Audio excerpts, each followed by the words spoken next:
Hey, what's up guys, and welcome back to the channel. And today we're getting into some horrifying forest Reddit stories, and oh boy, do I have some scary forest stories for you guys today.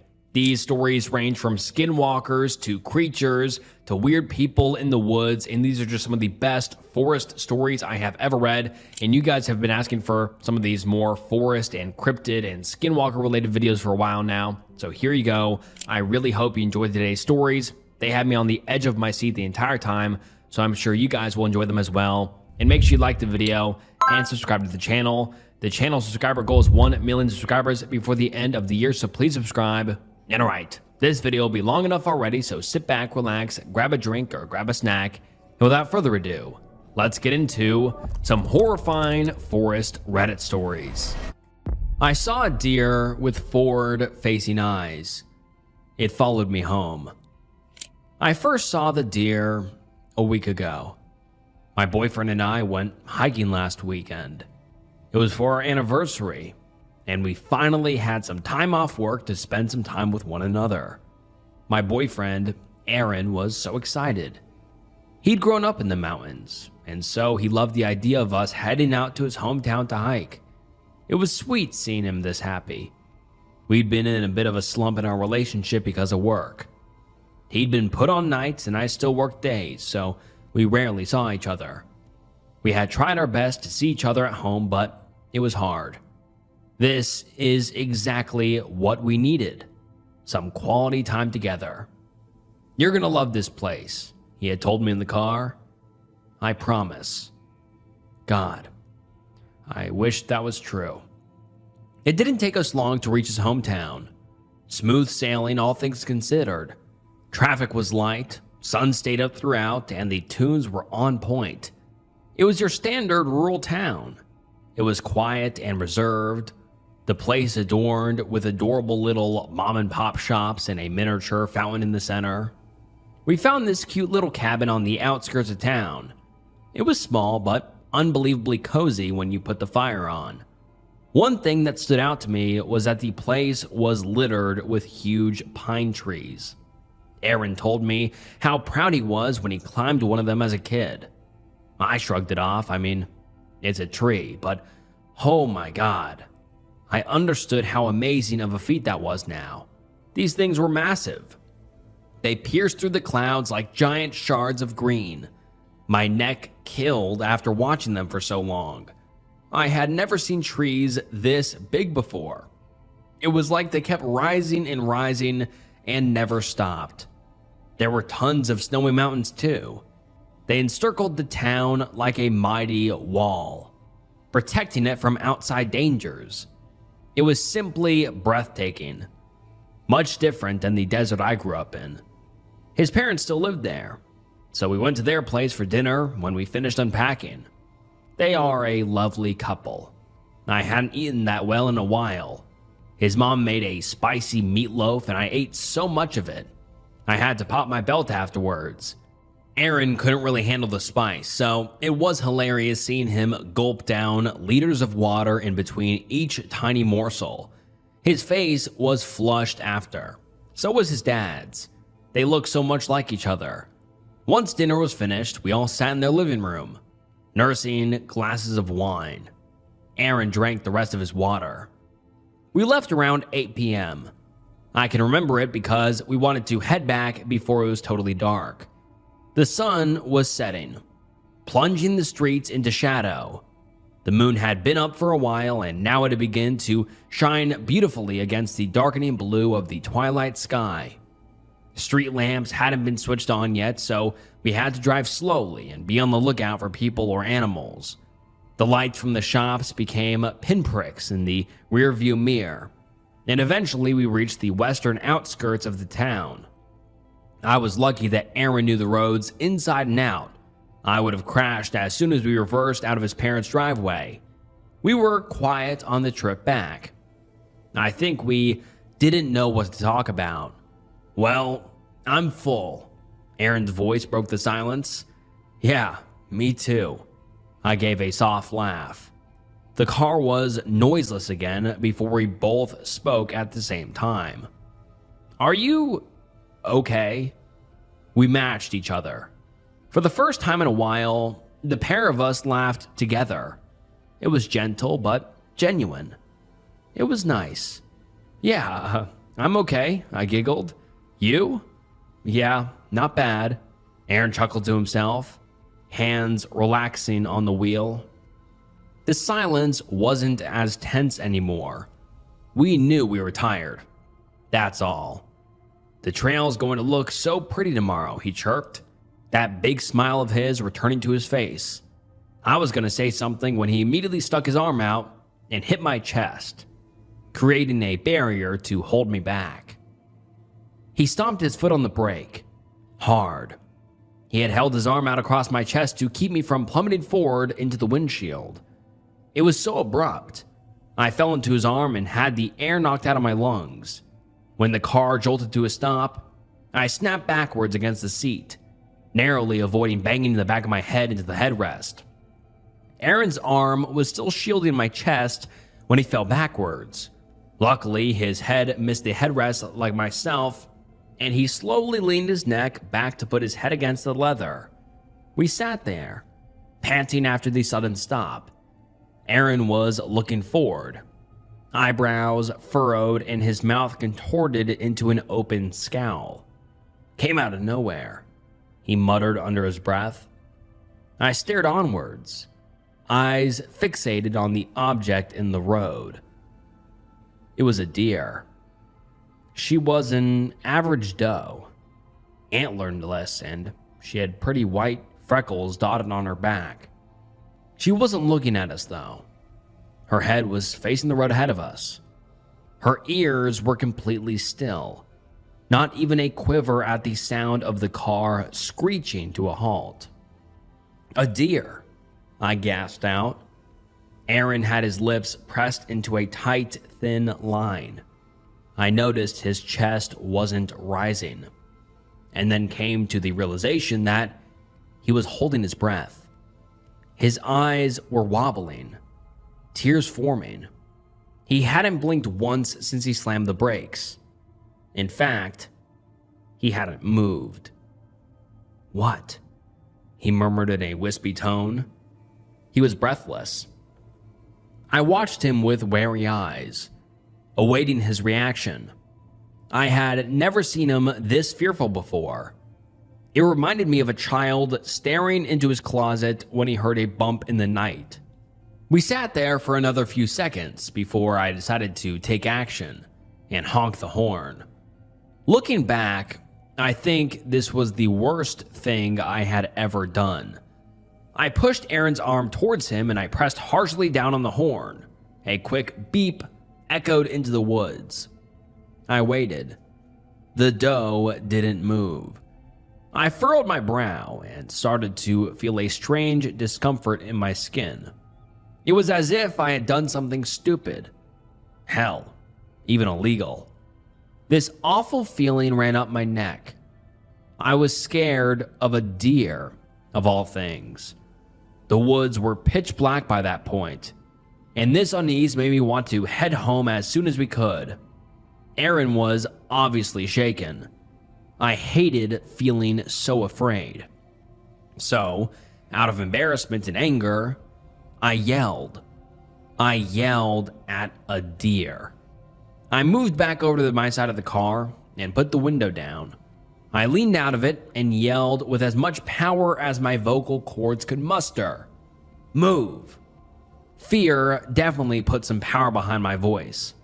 As soon as the word left my lips, a rough hand ragged my shoulder back into the seat of the car. I looked back with confusion, only to see a horrified Aaron glaring at me. He put the window up and hissed, "What the hell are you doing?" "It's a deer," I snapped back, desperate to get away from the road and head home. "You haven't scared off a deer before?" Aaron shook his head in disbelief and turned back to the animal. I did so too, hoping that the deer had taken the hint and galloped off back into the undergrowth. It hadn't even flinched. The thing was still stuck there, neck twisted to the side and thin legs pinned straight. The dread washed over me. sending a horrible shiver down my spine. Maybe it was death? Then, as if it had heard me think, the deer ran off in the most awful way possible. It made me recoil so far back in my seat I was practically moving the chair back. It kept its legs straight and lobbled back into the bushes, like a crappy stop-motion movie. The deer kept its head facing away from us, bobbing back and forth. It looked like a spring bouncing around after you pull it back and let it go. It was jarring, seeing an elegant creature moving in such a disjointed way. It was slow too, taking its time to carefully plod back into the woods. Aaron and I looked at it disappear into the abyss of the pines, wide-eyed with disgust. He continued to stare at the animal before I had to shake him out of whatever trance he was trapped in. He shook his head and thrust the car into first gear, the pair of us eager to get into the cabin. It took another 10 minutes for us to reach it. Aaron was driving slightly above the speed limit, but I didn't blame him. I kept thinking about any logical reasons as to why the doe had behaved like that. When we eventually arrived, the pair of us sped walk inside and locked the door. Aaron double-checked all the windows were locked, and we stayed the night snuggled up in our bedroom watching a random drama on my laptop. The thought of the deer was fading now, with my consciousness nailing the whole thing down to tiredness. I had seen weird deer before. The idea of one being deaf or injured made more sense to me than it being anything unnatural. It was our anniversary tomorrow, and that was the main thing on my mind. Aaron, however, was twitchy all night. He was the one driving, so I could understand why he was unsettled. He's a good driver, and I guess that he was shocked he didn't see the deer earlier. The next morning was much better. Aaron woke me up with a breakfast in bed, much to my delight. He seemed much more calm than the night before. There was still a hint of nervousness behind his eyes, but I shrugged it off. I can't describe the happiness I felt just being there with him. The pair of us set off around 1, and the hike was supposed to last us for about 2 to 3 hours, depending on how long our breaks would be. It was supposed to be a wonderful couple of hours in nature. It was much longer than that. We told Aaron's parents that we'd be done by 4, and that we'd left a key under the doormat outside. We also told them which trail we were heading on, so they knew where we were if the worst case would happen. They then told us to look out for mountain lions, and we assured them we would. I was eager to get out there. Despite last night's events, it had been a while since I went hiking, but with Aaron by my side, I knew it was going to be a safe but fun trip. The first half of the trek was perfect. We walked around the forest, the great pines covering the mossy floor in shadow. The place was teeming with life, with squirrels dashing past our heads in the trees and birds chirping sweet songs in our ears. Aaron tried whistling back, to little response. "Guess my pitch is off," he chuckled. I gave it a go, and surprisingly, a couple of birds twittered back. Aaron feigned shock and snatched me up, before running with me down the trail, shouting, "You can have her, and she's mine." I was in complete stitches and laughed even harder when bewildered hikers walked past us, eyebrows raised and some giggling at our frantic display. At the end of the first half of the hike, we were rewarded with a scene of a beautiful lake. It was around there we stopped for a quick break. We sat on the side of the trail, watching the sun shimmering on the surface of the water. There were people all over it. Some were on canoes, some were windsurfing. Quite a lot of people were actually swimming. I could see their little heads bobbling around in the water. I think I took 20 pictures of the place. We stayed there a while before we set off back down the trail. The sun wouldn't go down for a while, so we took our time. I had completely forgotten about what happened last night. Aaron seemed a little bit on edge, but he was still grinning ear to ear. Sometimes I would see him look behind us. He disguised it as looking at me, but I knew of the real reason. The thought of that deer was still playing on his mind. In hindsight, I should have been more cautious too. Aaron lived here all of his childhood, so he knew what was normal around these woods. If Aaron was still anxious, I should have been too. The trail was still relatively busy. It was still early afternoon, so most people probably started hiking then. We'd walk past them, greeting fellow travelers. We could hear them behind us chatting about work or whose birthday it was that week. Normal things. We had less than half an hour left on our way back, and Aaron texted his parents to let them know. I looked up at the pines. The sun's rays tried their hardest to shine through the dense needles, showering the floor with little pinpricks of light. Then I heard a voice. It came from somewhere. I originally thought it came from in front of us. It could have been a hiker coming up the trail. The voice was faint, hardly above a whisper, although I would call it more of a groan. It was a rattling sound. I didn't think anything of it and waited to see who was walking up the trail. We went on, smiles still stretched across our faces.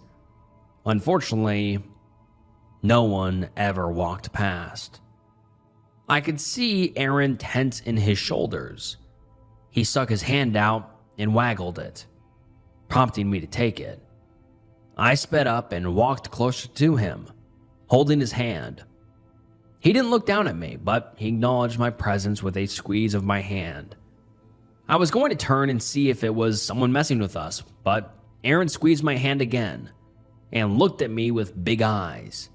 He gave a soft shake of his head and gestured with his eyes to remain looking ahead. The voice grew louder the more we walked. It wasn't actually saying much, just a bunch of babbling. Sharp breaths punctuated every syllable. It kept changing its intonation too. One moment it would be as happy as a child, letting out stifled giggles. Other times it would be nervously whimpering. Sometimes it would be angry, like letting out growls and cut off yelps. It was almost as if it were speaking to us from all angles. Sometimes hisses would come from the left. Some gasps would come from the right. It wanted us to look at it. It got colder. The sun was still high in the sky, but a grim, cold wind had picked up, and I ended up having to put my hands in my pockets. We entered an area where there was debris on the ground. Needles and sticks, that kind of thing. We walked a bit faster through this part, hoping to reach the exit as quickly as possible. We had to be less than 15 minutes away now, so we were close. Along with the crunching underfoot, the voice followed us. It was actually getting more vocal now, yipping and letting out whoops. Couldn't tell if they were happy screams or annoyed ones. It was close to us though. Horribly close. A rancid smell had started to permeate the air. Rotten meat with a hint of ammonia. Last time I smelt something like that, I went camping with my dad. Shot a buck right in front of me, and I can remember the sound of the bullets going past. He didn't even do anything with its corpse. He just slept by it for 3 nights, and that dreadful smell grew. I didn't sleep a wink. Instead, I watched it every night, imagining it jerking to life and taking its revenge. At the time, I wanted it to. It was one of the last times I ever went camping with him. Thankfully, old drunk. The crunches were clear. coming from all sides. I wanted to look, I really did. Aaron, however, kept a hand on my back and was almost pushing me along. So I kept looking forward. I wanted someone to come past us, a regular person, just so we had some company, to prove that this wasn't real. Then, we found out where the voice was. A loud snap of a twig echoed from right behind us. It caught us so off guard, we halted to a stop. Whatever was following us did as well. My heart hammered hard against my chest. It had been behind us the entire time. It had ceased its warbling and now was completely silent. There was no breathing. Nothing. I looked over at Aaron, pleading. He looked at me back, eyes locked on my face. His breathing went quiet and he mouthed, "Don't," to me. I returned my gaze to the road ahead and swallowed. I saw a marker on the left of me. We were close and could probably sprint to the exit. I was running through each of the signs and where they were when I heard a sound that sent an ice-cold shiver down my back. Aaron. The voice was so horribly familiar, yet so alien. It was my own voice, deep and gravelly. It was like whatever was behind us drawing out the sounds, testing its ability. Aaron bristled at the sound with a grimace. It sounded so much like me, except it was throaty and aged. It tried again with a higher pitch. It sounded more like me, but just not quite. The foul smell lingered, almost making me gag. It smelt so pungent and strong. I believe now that the smell was its breath. We didn't really smell anything like that before the voice came, and it must have been so close to us we had began to pick up on the scent. I don't know. My eyes made their way to Aaron's, who was looking back at me with a fear I had never seen before. He mouthed to me, "Run." That's all I needed. Before Aaron could react, I had already began sprinting down the trail, running as fast as my legs could take me. I jumped over the roots of the tree, trying not to fall. I heard Aaron behind me, his feet stomping against the ground. Soon, my legs were aching and my heart was desperately thudding, trying to keep up with the fact that I had sprinting for a while. I'm a desk jockey and do zero cardio, okay? I ran and ran and ran. I kept frantically looking for the markers. Hell, I was looking for the exit. Nothing but the endless rows of pine trees and the odd bushes dotted around. I had to stop. I didn't know where I was, and the sounds had gone quiet. Surely it would be okay for me to turn around. So I slowed to stop, legs wobbling from the adrenaline. I turned around and scanned the area. Aaron was nowhere to be seen. I had lost him. My stomach dropped to the floor. I spun around and watched. He was nowhere. How had I gone the wrong way? This trail had one road. I didn't change trail or reach any crossroads, but somehow I had managed to go further into the woods. It was impossible for me to not be at the opening. I took in huge gulps of air and started to look around and yell out for Aaron. My throat hurt so much. It was useless, really. My mind began to race. I had to figure out how to find the exit. I stood up and breathed in. Aaron? My blood froze. In my panic, I had totally neglected the fact I wasn't alone. The voice was ridiculously close to mine now, and the only thing holding it back from being an identical copy was the fact it hadn't nailed down my accent. I have a southern accent. This voice had something akin to someone with Valley Girl accent trying to do a southern one.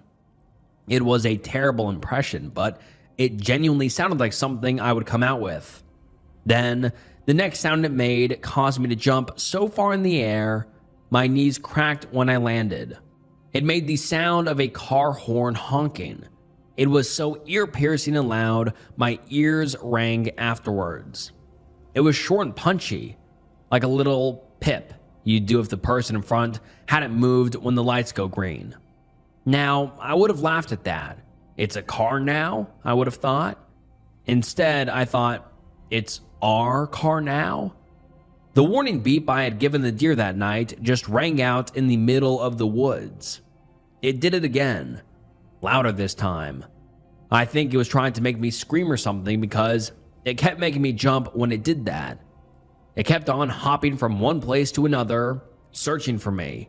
When I got closer, I backed up to one of the pines and held my breath. For all I knew, it could have been behind me. I just breathed. I kept my eyes forward like Aaron told me to, and breathed in, out, in, out. It's all I could do. The place went silent again, fear swirling in my stomach. I thought it found me. Then I felt something touch my shoulder. The fingers were long and they buried themselves into the flesh. Slowly, my eyes crept towards the hand, until eventually I followed the arm. It went up above me. When I saw what was there, I nearly screamed. There, crouched on one of the bigger branches of the pine, was Aaron with a finger to his lips. He held out his hand and braced himself against the branch, moving from a crouch to a seated position. I grabbed the hand hard, pushing myself upwards and towards the branch just below him.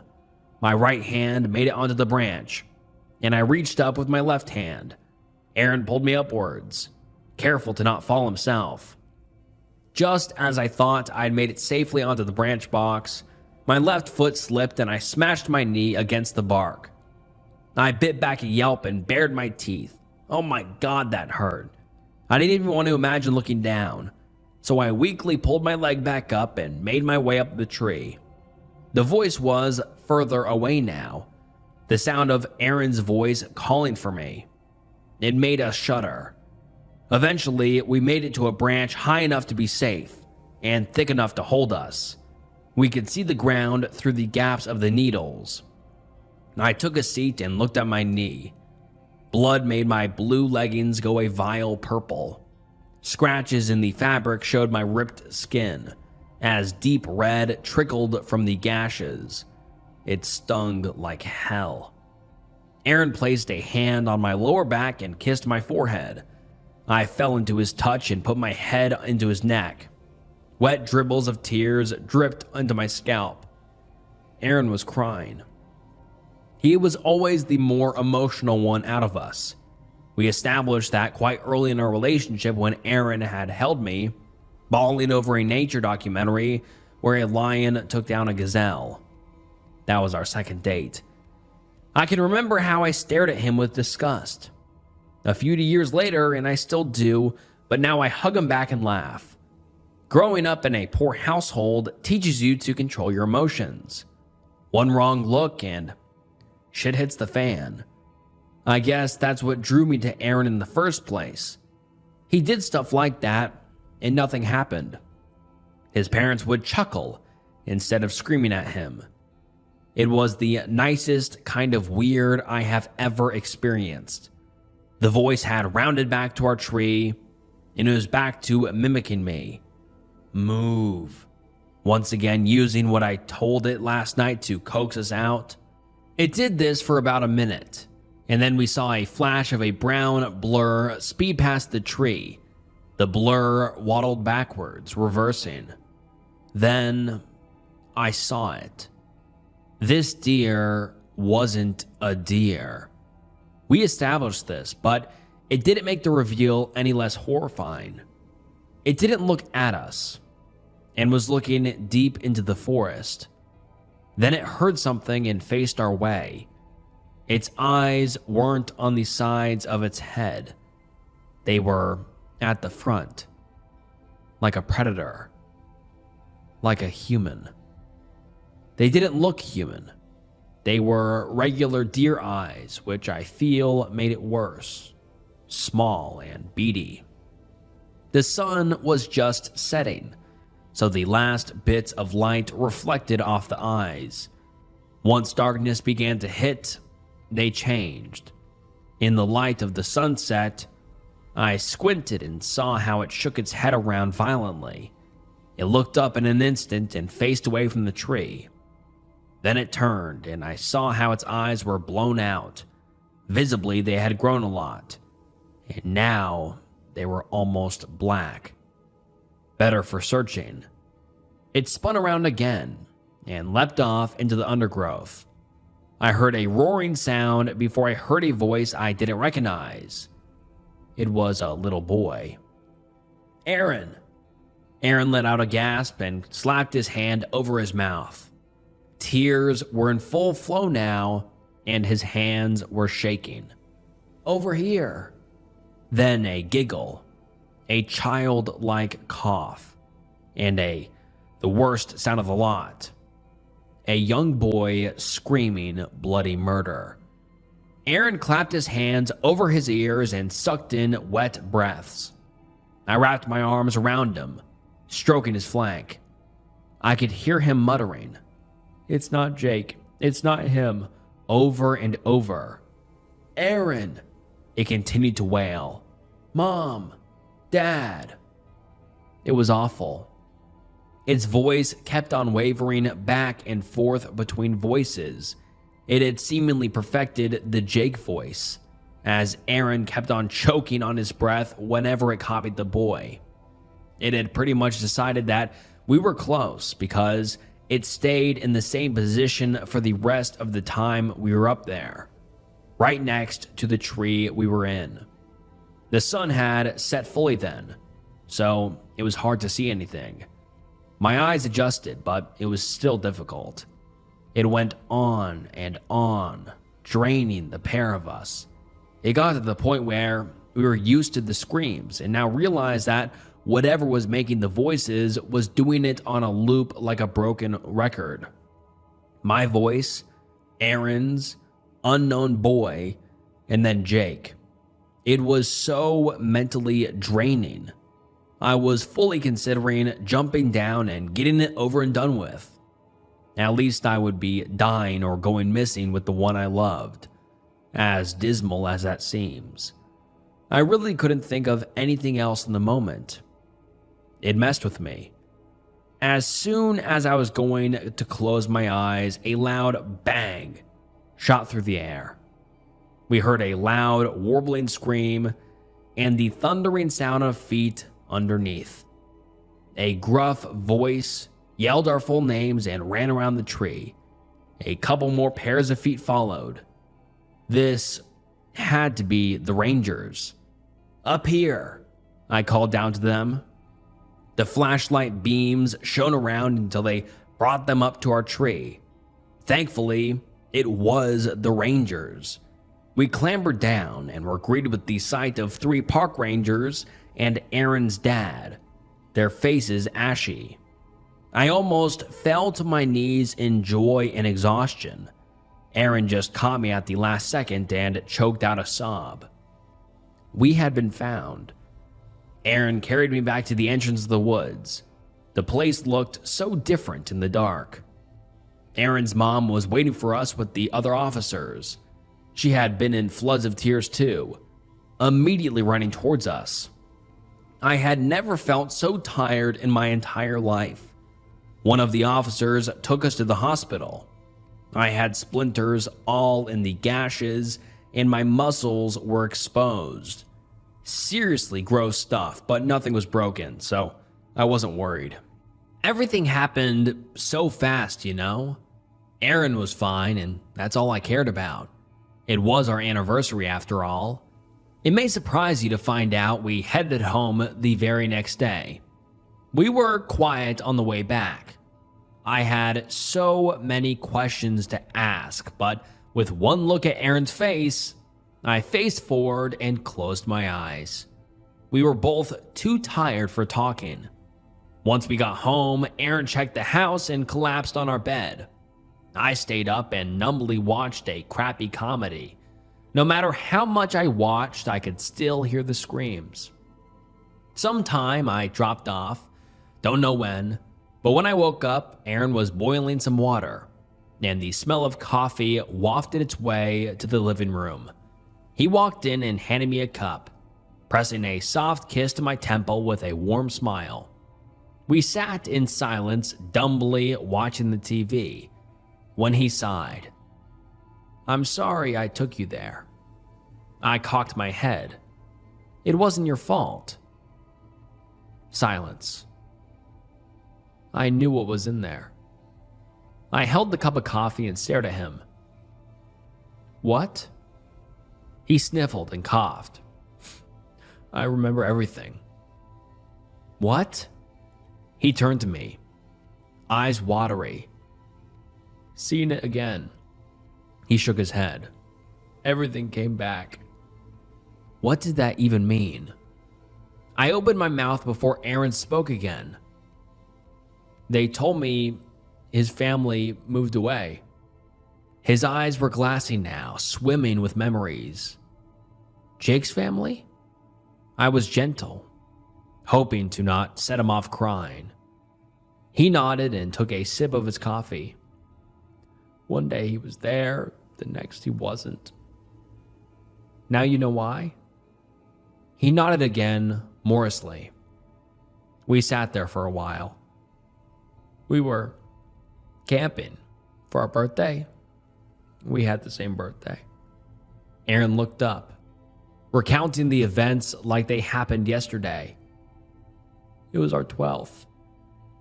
I let him speak. "We were so excited, Elle." His eyes fluttered. "Then we heard it." "The deer?" "Yeah, the deer." He let out a cruel laugh. If only. "What happened?" He took another sip before he started up again.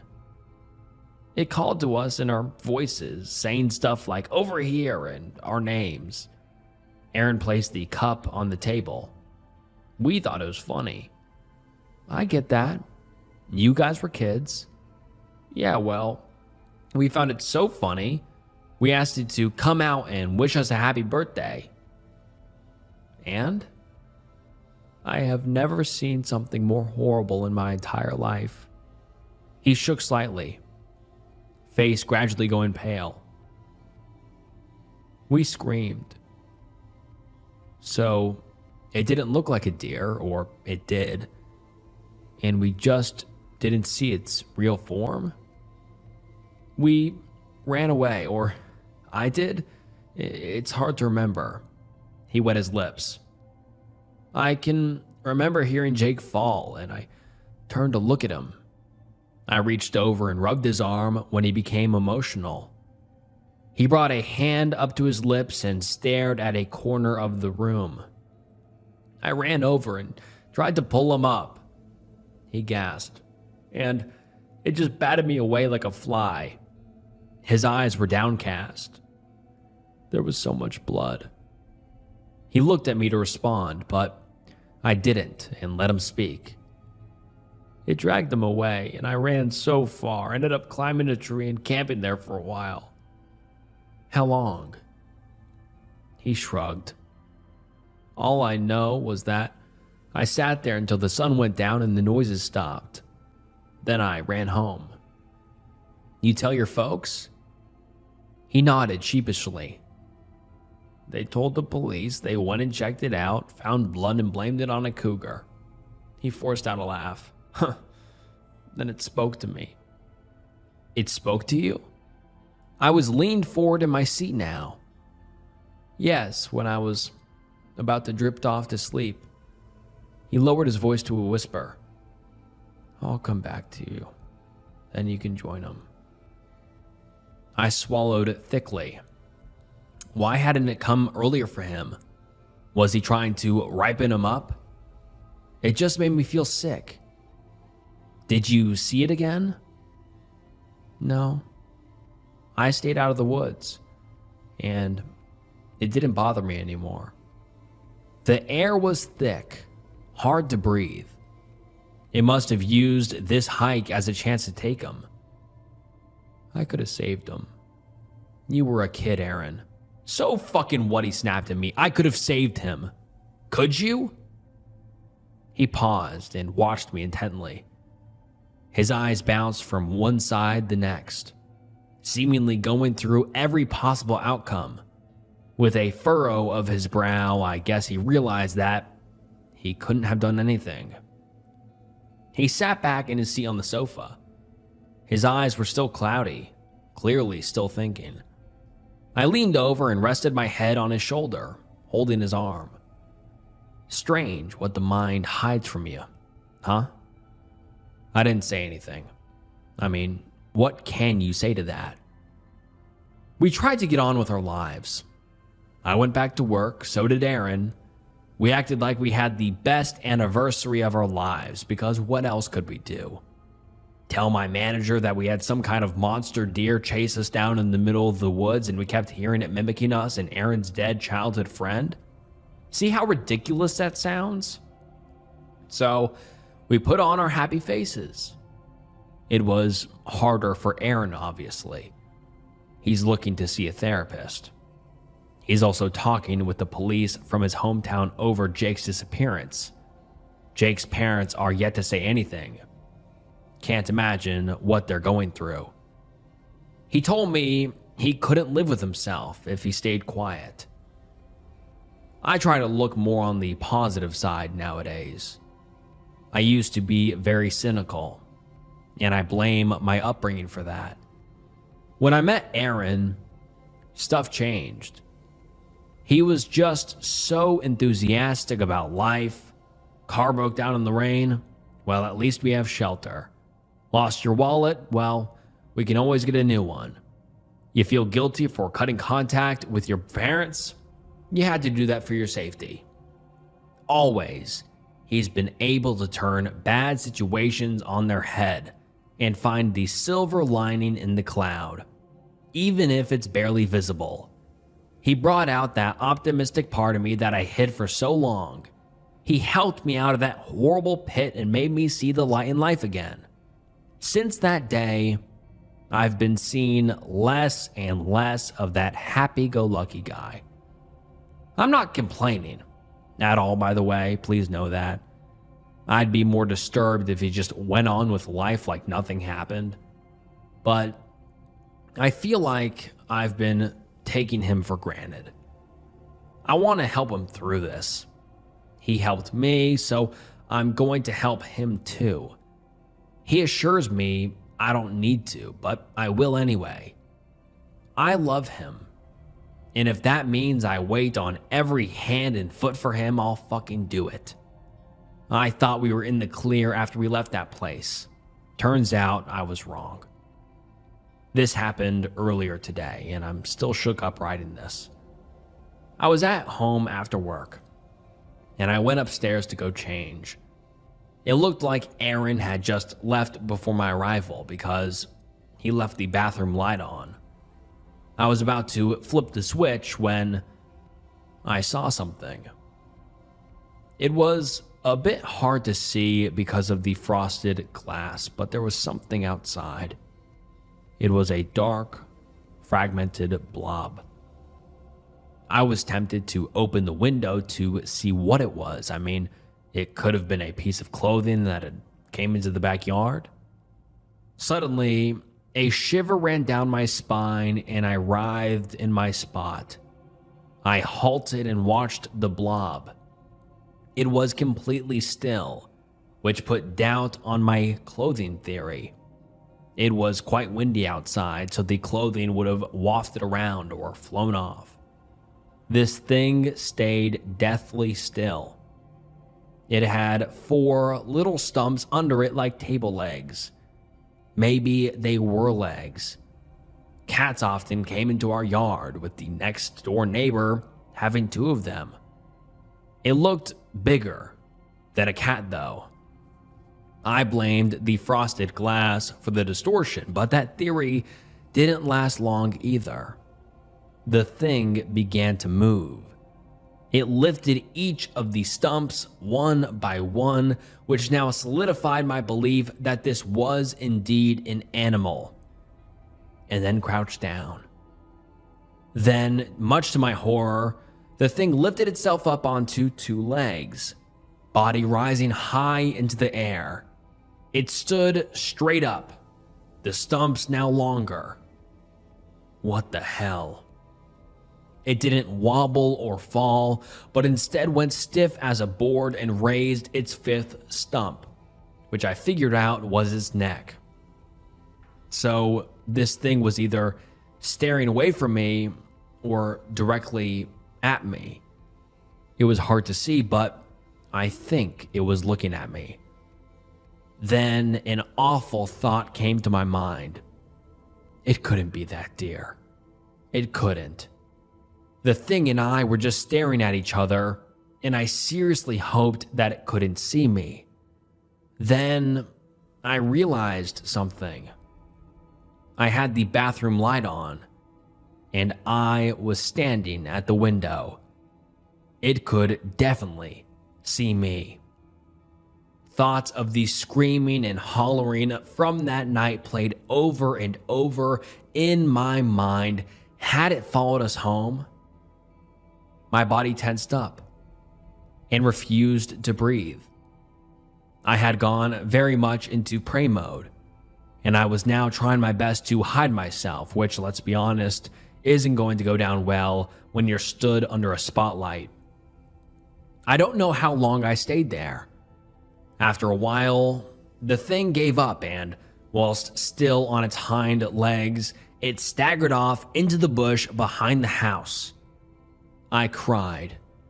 I cried so hard. I ended up squeezed into the corner of the bathroom, shaking like a leaf with tears running down my cheeks. I can't remember the last time I cried like that. It must have been when I first moved in with Aaron, and that was a long time ago. After this release of pent-up emotion, I pulled myself together and called Aaron. I gushed, spilling everything to him. I thought we'd lost connection because he was so quiet. He eventually told me he'd be home soon and that I should start to pack a bag. I didn't have any time to respond before he hung up, and I was left baffled. When he came home, he came into our bedroom and started piling clothes into his duffel bag. "Where are we going?" I asked, staring at my boyfriend in surprise. He had never been this serious before. "I'll tell you in the car." He didn't even bother looking away from his bag. "Babe, what's going on?" "Shh." He shushed me sharply. "I'll tell you in the car." I went back to folding my clothes and chucking spare glances at him. His face was completely blank and his hands were working on autopilot. We left the house that evening, as soon as we packed. Is it bad to say that Aaron scared me a little? I had never seen this part of him at all. It was almost like he was angry. We got settled in the car and he pulled out of the driveway. "Are you going to tell me where we're going now?" He stayed quiet and faced the road. "Aaron." I was getting irritated now. He pursed his lips and flicked his eyes over to the rearview mirror. "Aaron, will you answer me?" "Shut up," he hissed, eyes bobbing from the rear view to the windshield and back again. I sat there speechless. That was the first time he had told me to shut up and meant it. There wasn't any venom behind the words, and I didn't know what to make of it. So I did what I had learned to do when people were pissed off. I stayed quiet and, much to my shame, I disassociated. He was stressed and I was making things harder. I think I must have disassociated for about an hour before I felt Aaron squeezing my shoulder. We were outside a dive bar. I had no idea where we were. "You okay, sweet?" He was rubbing into the meat of my shoulder, face full of concern.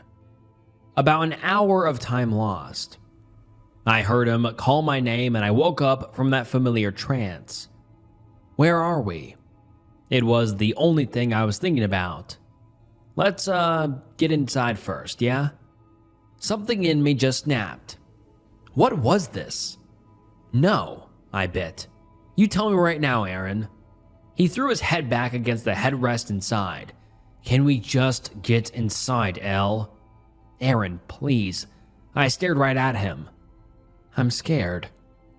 It was rare for me to say that out loud. Aaron knew that.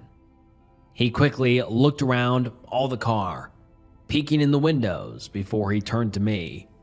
He beckoned me close to him, and I obeyed. Then he whispered something in my ear. It might still hear us. I had a full-body shiver and made my stomach fill with dread. So, we need other people to block out conversation? I whispered back. He nodded. I understood, even if it sounded bizarre. We grabbed a bite to eat and sat in the middle of the booths, multiple families chatting beside us. Finally, we could talk. That leads me to now.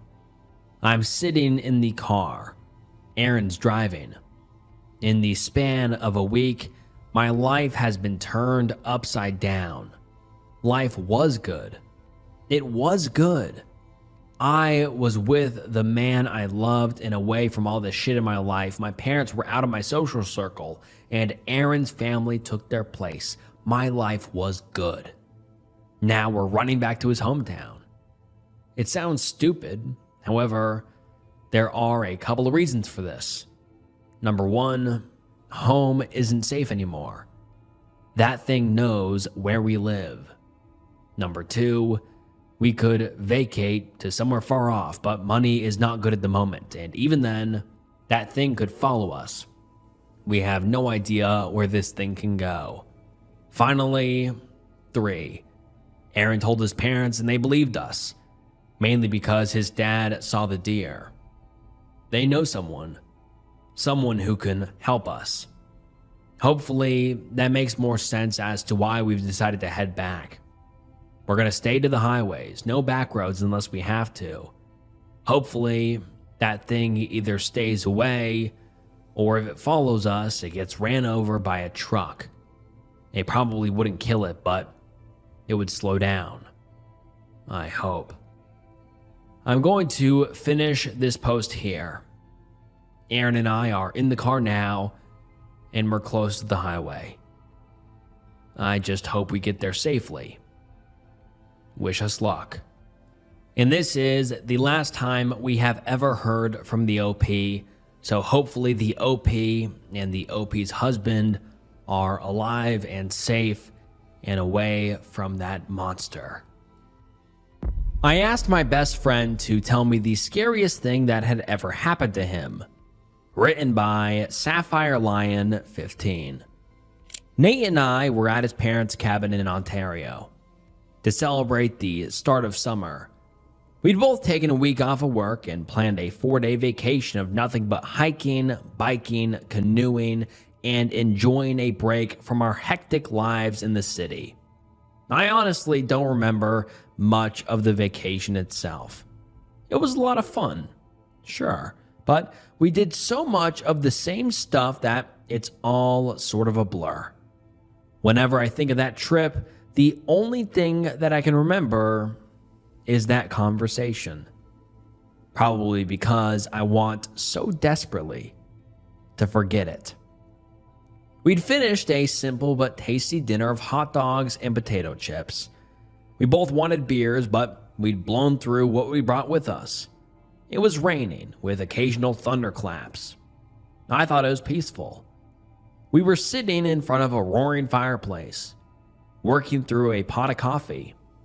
It was dark and fairly late, but neither of us felt like going to bed, probably because of the coffee, so we ended up just talking.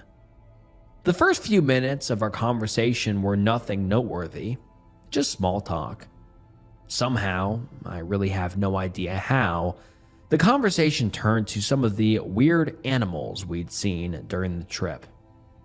Nate brought up how, while we'd been hiking the day before, a snake had slithered across the trail, most likely startled by us.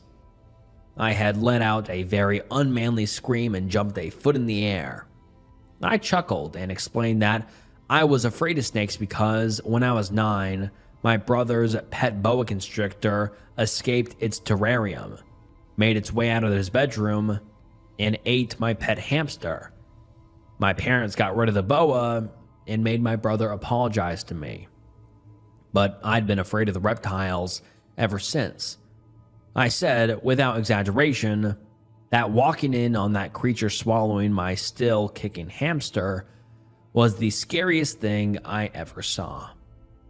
Nate looked sympathetic and handed me a cookie from the package we'd been snacking on.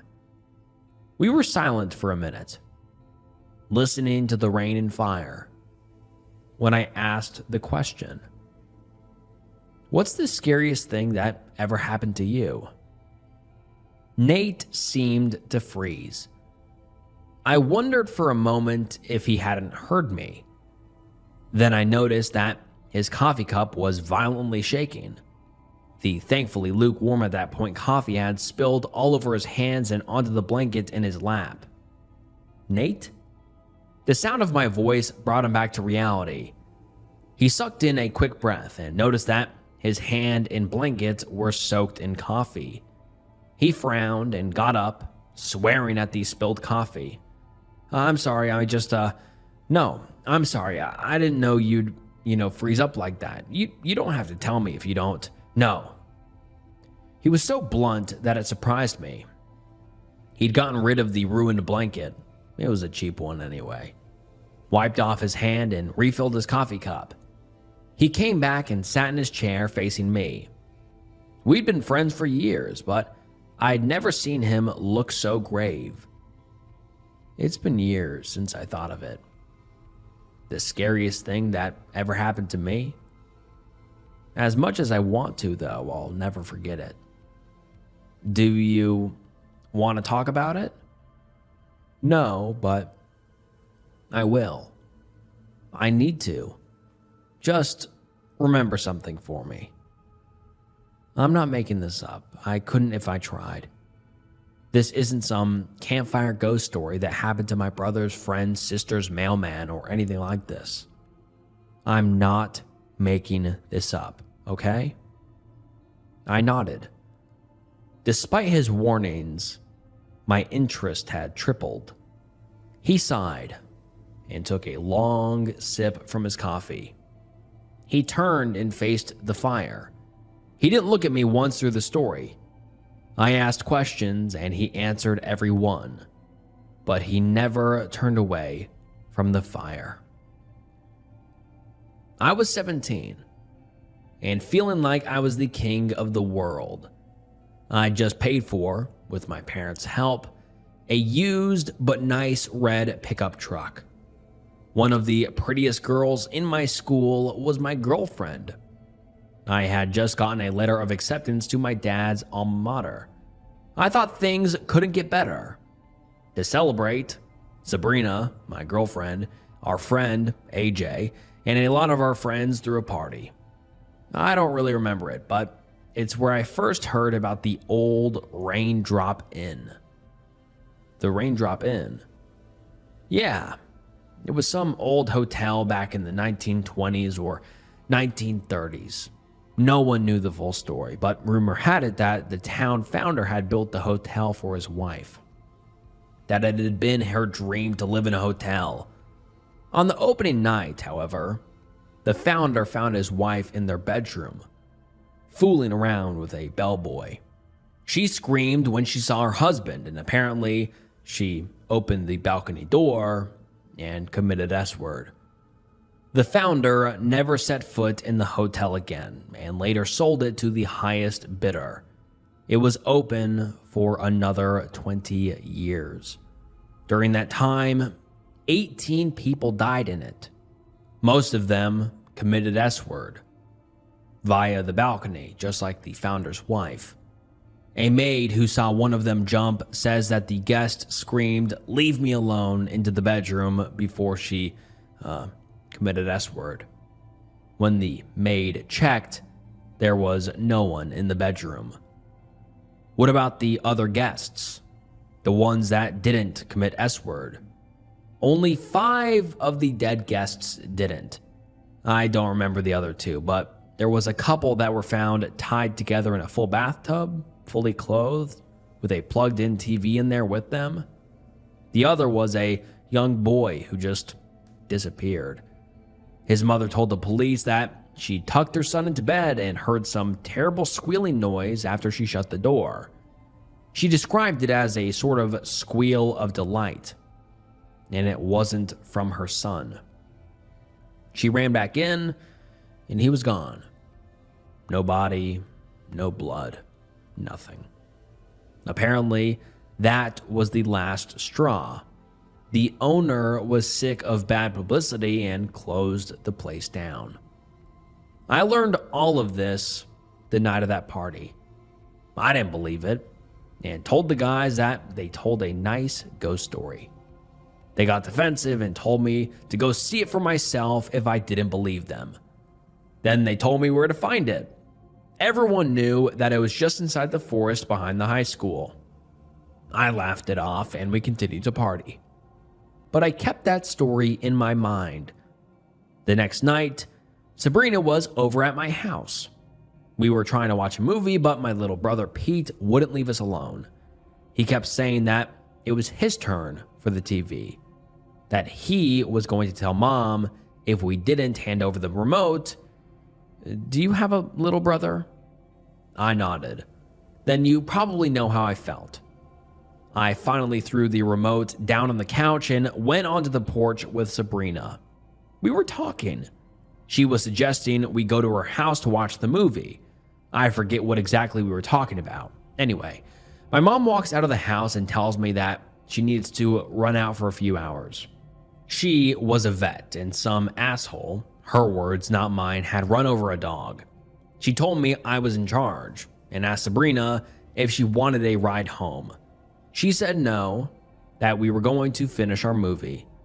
Mom told me she'd be home by 1 a.m., reminded me to watch Pete, and left. I told Sabrina that if Pete was going to be a pain and hog the TV all night, then I didn't really want to stay home. It was a Friday night, not to mention the start of summer. I told her that we should do something exciting, something cool. She asked me what I wanted to do. At that point, it was 8 at night, and a few places were closed. I thought for a second before I remembered the night before. I asked her if she had heard about the Rain Drop Inn. Surprisingly, she hadn't. I told her what the guys had told me the night before. She listened, but asked when I was done why I brought it up. I told her that I wanted to go see it. She laughed at me. Very funny. I told her I was serious. If it was as close as the guys at the party had said, then we could be there and back before my mom got home. She was quiet for a second, then started to look excited. She'd always had a bit of a fascination with urban legends, and I knew that it wouldn't take much convincing to get her to go to the old hotel. But then her face fell again.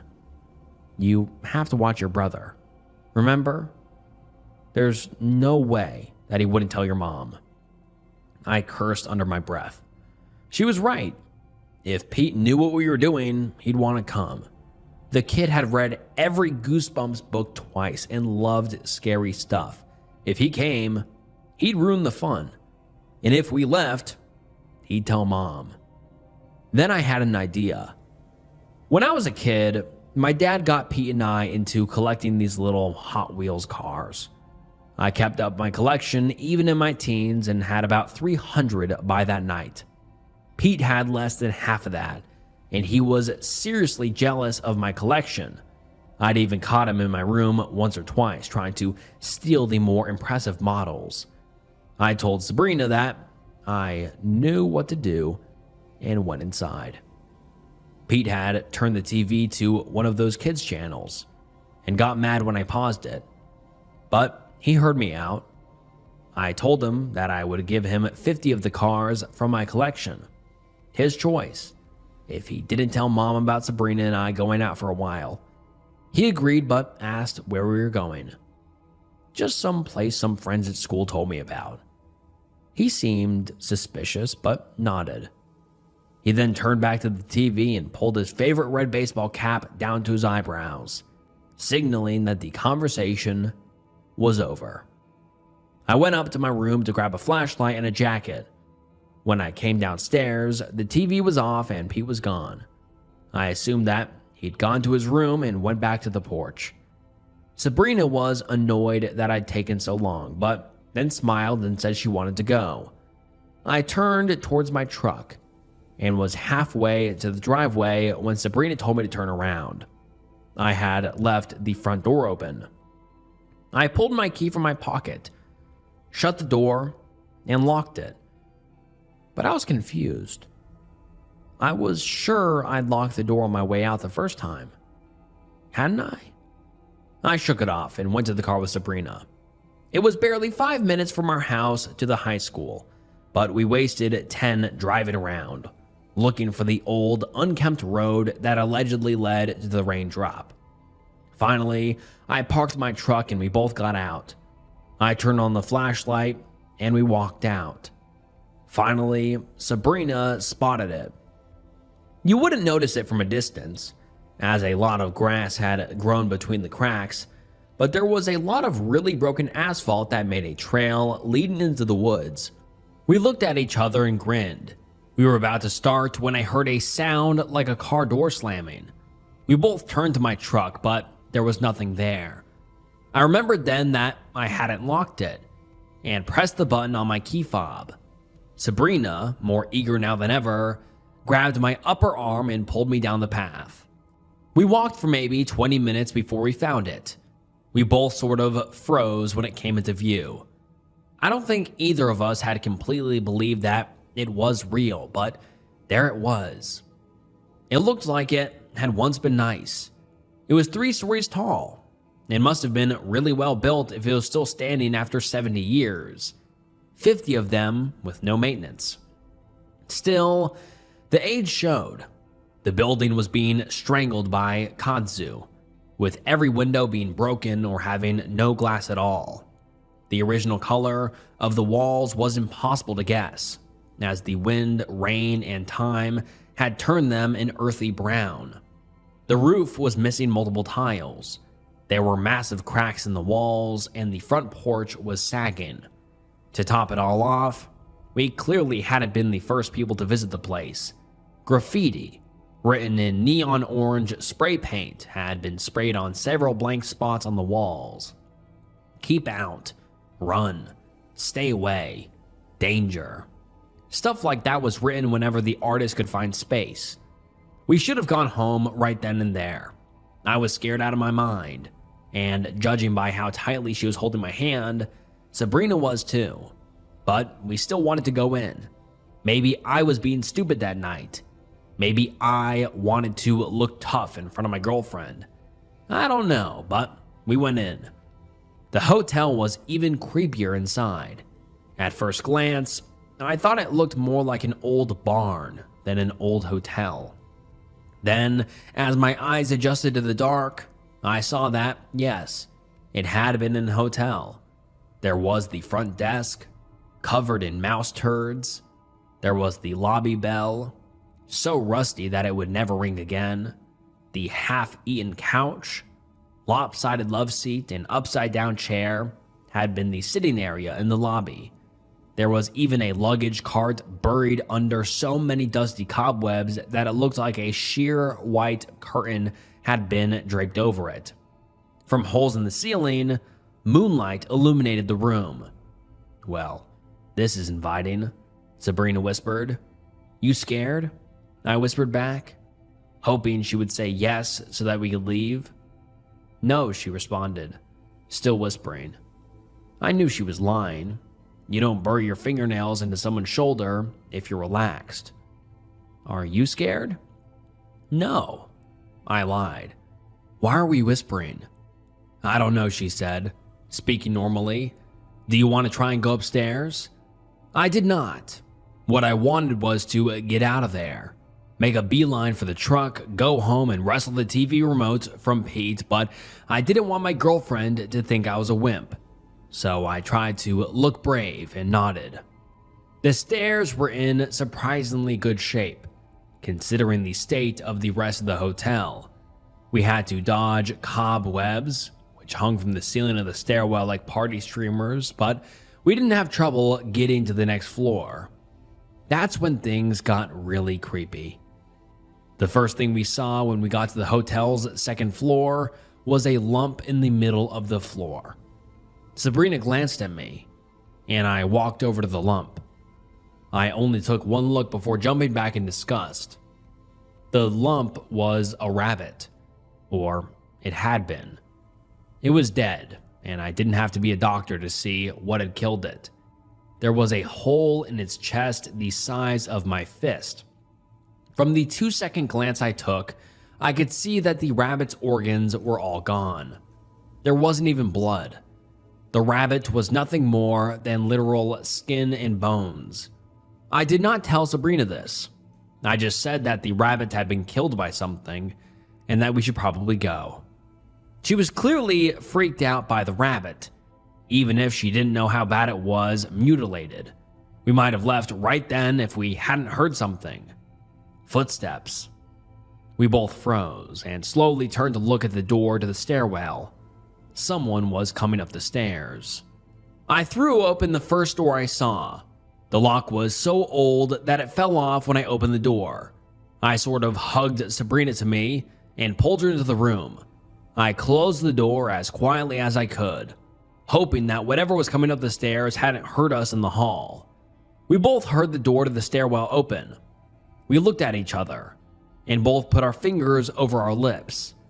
I've never seen Sabrina's eyes so wide, and I have a feeling mine looked the same. We listened closely as the thing that had walked up the stairs began to walk slowly down the hall. I heard it stop at what must have been the rabbit's corpse. At that point, I realized that I heard a new noise. There were voices coming from the hallway. No, not the hallway. Those voices were coming from all over the floor. I wrapped my arms around Sabrina as we listened.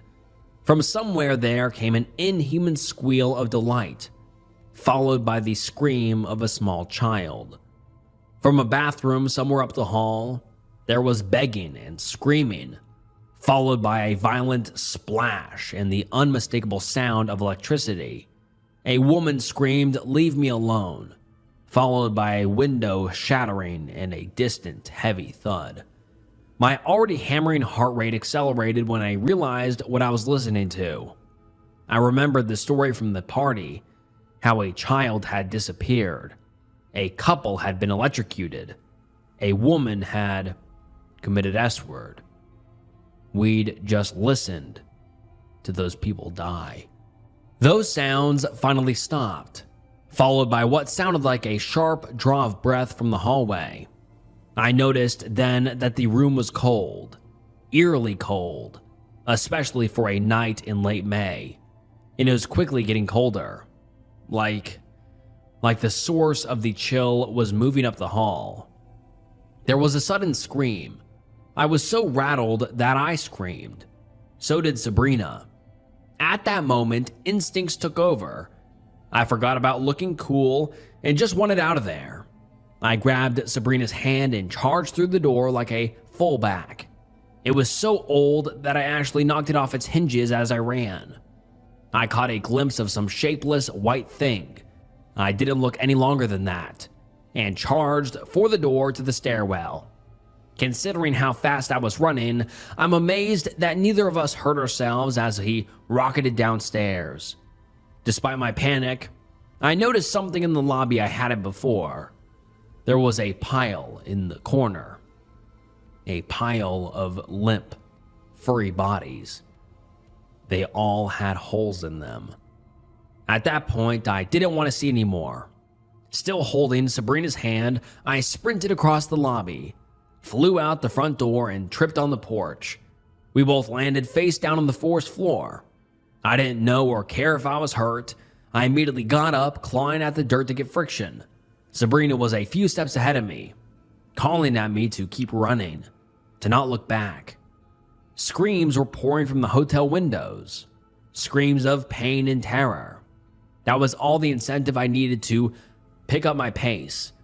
I ran so fast that night that I think I broke a few Olympic records. The second we saw the truck, we both jumped in. I twisted the key and stomped on the gas. My truck broke the speed limit 3 times over as we made a break for my house. When the school was out of view, I slowed down and pulled over to the side of the road. We took a moment to catch our breath. Sabrina was crying. She'd been so scared. Honestly, I was too. Nothing in my life had prepared me for that. I wondered how close we'd come to disappearing or dying that night.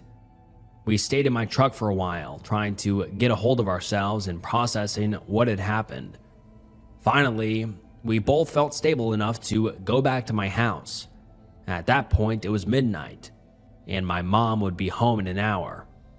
I expected Pete to still be parked in front of the TV, and I remembered that I still needed to give him the cars he wanted. At that moment, I was ready to give him the full collection. After that night, toy cars didn't seem important anymore. Sabrina went in first, while I parked the car. I went in and saw she wasn't there. I heard her upstairs and went to make us a snack. I just pulled out the chips and salsa when I heard her run down the stairs. I turned around with the chip platter, smiling. She must have been hungry. Then I looked at her face. That's when I saw how scared she was. She looked me in the eyes and practically shouted, "Where's your brother?" Tears started streaming down his face. Pete had hidden in the back of my truck. He'd overheard what I said on the porch about the hotel and he'd gone with us.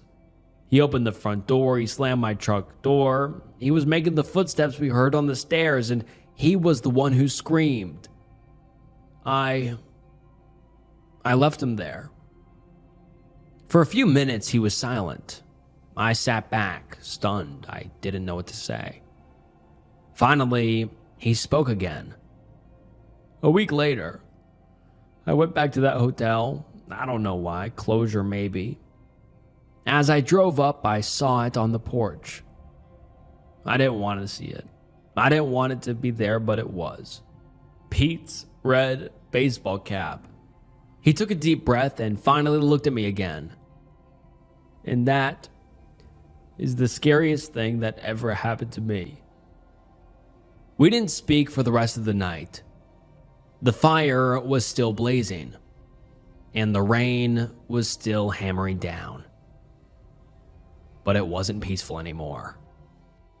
My smart home says my door opened at 2:15 a.m., written by Hokons. I didn't always live alone. After Paul and I separated, I kept the house. A modest 4-bedroom, mortgage paid off. 3 months on and half his furniture was still piled in the living room, waiting for him to collect. How many times do I have to tell you? He'd yell over the phone, "I'll be back, you can count on that. And God help me if there's so much as a scratch." I changed the locks the next morning. There was a lot I didn't know about Paul. This was the first time I'd truly lived alone. No Paul, no flatmate, just me and 3 empty bedrooms. Even in a gated neighborhood, break-ins happened. I'd chewed my nails down to stubs over it. I researched smart home technology. If I was doing this, I was going all the way. Smart bulbs, door sensors, automated security. I found a service that met all my needs and ordered with express delivery. It was all tied to one app that logged everything. Every light switched on, every door opened, logged. There was a shortage of security cameras. The packages would arrive within 4 to 6 weeks, they said. That was 2 months ago. I'd have emailed the courier for an update, but I forgot all about it once I started skimming the logs. I'd been having a problem. Lights would switch on in random rooms. The manual warned it might, but this was consistent. Daily. I'd be eating a salad in the living room and the gap under the laundry door would light up. The laundry leads to a back door. A rat, possibly. Something had gotten in and was triggering the sensors. Then it started happening more often. The laundry, the garage, even the living room while I was cooking in the kitchen. I opened the app to check the logs. Bedroom door. Opened. 2:14 a.m. I stared at it for a long time. My bedroom was an ensuite. I don't leave the room at night. Bedroom door. Closed. 5:58 a.m. Just before my alarm goes off. False positives. That's all they were. Same as the lights. I locked the bedroom door and called my lawyer, Greg Duggins. Are you sure you're still in San Francisco? I asked. Yes, positive, said Duggins. He'll be in the States for another week. Okay, I said, if you say so. I set the phone down on the bedside table and looked at the door. San Francisco. Right. I turned the handle once to make sure it was locked. I returned to the app and scrolled further down the logs. Laundry door, open, 11 p.m. Laundry light, 11:01 p.m. Entryway light, 11:03 p.m. Hallway light, 11:03 p.m. Second floor hallway light, 11:04 p.m. From then until my bedroom door opened at 2:14 a.m., nothing. I called the cops to report a break-in. While I waited, I kept looking at the timeline. What were they doing on the landing all that time? None of the rooms had their lights triggered. The only place to hide was the linen closet, but there was no space for anything other than a small critter. A rat, like I thought. I chewed my lip and opened the bedroom door. The linen closet was within arm's reach. I reached for the handle. Knock, knock, knock. Jesus. I let go of the handle and rushed downstairs to let the police in. Afternoon, ma'am. We're responding to a call for a break-in. Yes, come in. I showed them the logs. They agreed it was strange. Just me. New locks, I said. Well, there's no sign of forced entry, but there are a few scratch marks around the keyhole. If you've got a new lock, it's not uncommon to scratch the keyhole while your muscle memory adjusts. But it's possible someone broke in, right? Well, the door was locked from the inside when we got here, so I doubt it, he said, chewing at his overgrown mustache. Show us the rooms and we'll have a look over. Ease your mind. I showed them all the rooms on the first floor and the bedrooms on the second floor. There wasn't much for them to do. They noted the break-in and advised me to follow up on getting those cameras installed. I dusted Paul's junk and made dinner. I didn't eat much, just poked at my food, scrolling through my contacts. I had 4 friends who would pack an overnight bag and be here within an hour, but I hadn't spoken with any of them since the divorce. They'd bring up Paul, and all I wanted to was to forget about him and all his shit he kept promising to pick up. I locked up and went to bed. After an hour of flipping my pillow to the cool side, I gave up and checked the logs. No new alerts. Part of me wished I had never installed the app. I would have been sound asleep by now. To calm myself down, I opened Google and started browsing apartments in my area. Units, suites, something with a lobby and a night guard. Light flashed under my bedroom door. A notification blipped on my phone. Second floor hallway light. 10:58 p.m. I gripped the bed sheets. Hello? The light switched off. For a second, I thought I'd seen 2 shadows, spaced about a shoe length apart. I refreshed the page. No new logs. No other lights triggered. I got out of bed and pressed my ear against the door. Nothing. I used the app to turn on the hallway lights and looked under the gap. The shadows were gone. No one is there, I told myself. If someone were there, they'd be in the hallway. I'd see their feet, or they'd have gone to another room, which would have triggered the light. The only other area on the second floor was the linen closet, in arm's reach from my door. Did I ever check it? I gripped the bedroom door handle. Open, reach, grab, open.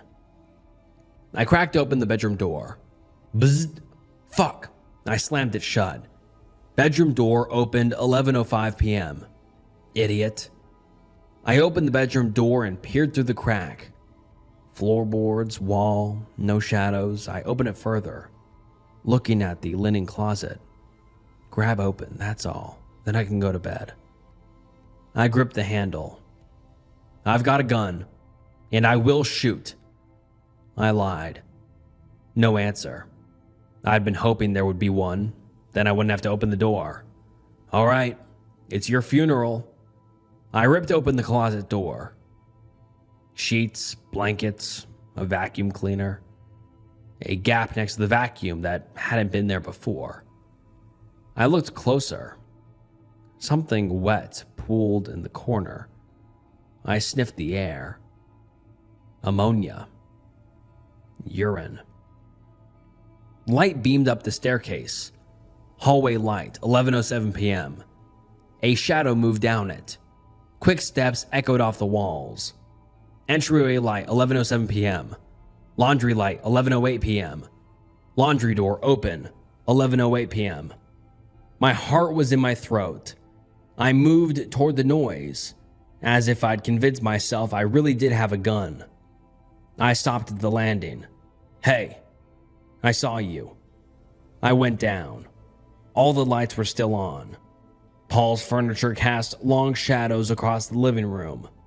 The shade on his lamp turned slowly. Both laundry doors were open. I could see through to the side yard. They'd left. I stood in the laundry doorway and looked out at the side yard. My phone burned in my hand. I'd been squeezing it. No way of knowing who was in my home. I moved to close the door. The smell hit me again. Stronger. I looked back towards the stairs to the linen closet, right outside my bedroom. I hadn't checked it earlier. I had my hand on the handle. I thought about the hours where nothing had triggered. The time I spent lying in bed. The time they spent crouched in the linen closet, right outside my door. Listening. Waiting for me to go to sleep. And alright guys, that wraps up some horrifying forest Reddit stories. I really hope you enjoyed today's video. If you did, please leave a like down below and subscribe to the channel. Your guys' support really does mean the world.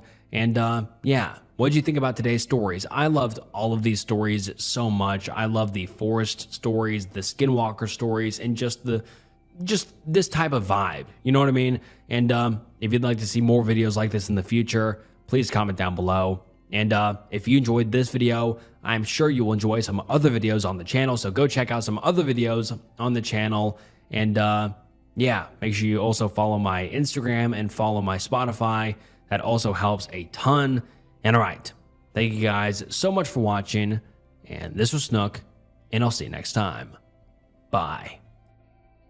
Hey, what's up guys, and welcome back to the channel. And today we're getting into some terrifying stories from Reddit. And oh boy, these are some of the scariest, creepiest, and just downright most terrifying stories I have ever read. They had me on the edge of my seat the entire time, so you're going to want to make sure to stick around. And I appreciate you stopping by, it means the world. And make sure you like the video and subscribe to the channel. The channel subscriber goal is 1 million subscribers before the end of the year, so please subscribe. And also please consider following my Instagram and following the show on Spotify. It really does mean the world. And yeah, this video will be long enough already, so sit back, relax, grab a drink or grab a snack. And without further ado, let's get into some terrifying stories from Reddit. I'm staying in a town where everyone seems obsessed with someone called Mr. Jangles. Written by Eldon. People say small towns hold on to their stories longer than they should. If that's true, then I'm sure Maywood Mills has white-knuckled its grip on theirs. You probably haven't heard of this place. I don't blame you. I hadn't either. Not until a couple of weeks back. And now that I'm here, I understand why. It's as if the rest of the world quietly agreed to forget Maywood Mills ever existed. And my gut says the town prefers it that way. As I write this, I've locked myself in a rented room above a bar. It reeks of dried liquor and bleach in here. I'm trying my best not to think about the people who've stayed here before me, or what they did between these walls. If that wasn't enough, the neon sign outside my window keeps sputtering in and out, painting the room sickly green. It's going to give me an epileptic seizure any minute now. I also jammed a chair under the doorknob, as I was instructed, just to be sure. Before I go to bed, I'm going to try to lay out everything that's happened in the last 24 hours. I apologize if I sound dramatic. I've covered some dark stuff in my life. Met a lot of broken people, but honestly, I'm lost. I've never seen anything like this. I can usually tell if there's a rational spine running through a story within the first hour of digging into it, but here, I can't find it. There's a legend buried in this town, a story that's been told so many times it seems to have hardened into truth. Yeah. The story doesn't just seem to live here. It seems to fester. It's easier if I start from the beginning. It was Carla who found the town first, my colleague. She drove in yesterday, texted me the route, and said she'd find a place to stay. We were supposed to drive up together, but life happened, I guess. I screwed things up. That's the short version. I ended up spending the night in the hospital. Broken arm. 3 places. Don't ask. Anyway, I said I'd meet here in the morning instead. Our plan was simple. Find Maywood Mills, dig into the string of disappearances that had plagued the area for nearly 2 decades, and, more than anything, reopen the case that once had the town in the papers. Nadine Wiles, 13 years old, 1998. Poor girl had been stabbed many times. More times than anyone who worked the original case ever felt comfortable saying out loud. The photos speak for themselves. They found her laid out on a flat rock deep in the woods. Whoever did it didn't even try to hide their work. There were no leads. Cops couldn't find any suspects, which left the community without any answers. Rumors took over. That buzzing hearsay that creeps in when humans realize they don't know what's lurking in the dark. Eventually, the case went cold. Officially forgotten. We came here to open it back up. Or at least, that's what I told them. Maywood Mills isn't on most maps. You take the ferry out of Seattle, drive west past Port Angeles, and somewhere along the Olympic foothills, the road ends. After that, it's old logging routes that snake through fog-choked forest, narrow lanes, cracked asphalt, and treacherous curves. I never thought praying for guardrails would be on my bingo card, but there I was wishing for them. Blink and you'll miss the turnoff. Keep driving and you'll dead end at some old dam. That's what Carla texted me. So obviously, my GPS gave up halfway, and she wasn't answering her phone. So I had to navigate the foothills by myself, one hand on the wheel, the other in a cast, playing chicken with blind corners. I'd like to see Schumacher try. Somewhere outside the town limits, I nearly wrecked my Porsche. The pavement was slick from yesterday's torrential rain. A turn came up fast. I got distracted by a message on the phone. Some legal bullshit that's been chewing on my ankles for weeks. I got angry. lost focus, swerved, came a few feet shy of turning myself into tree decor. That's when I got my first real sense of the place. I hadn't even reached the town yet, but something already felt off.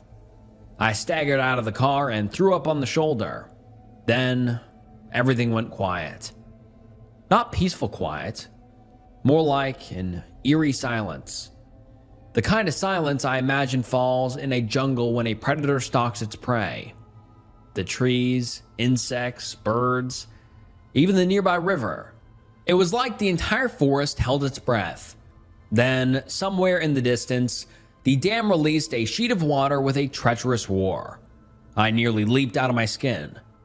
That's when I saw it. A moss-covered sign slumping in the brush.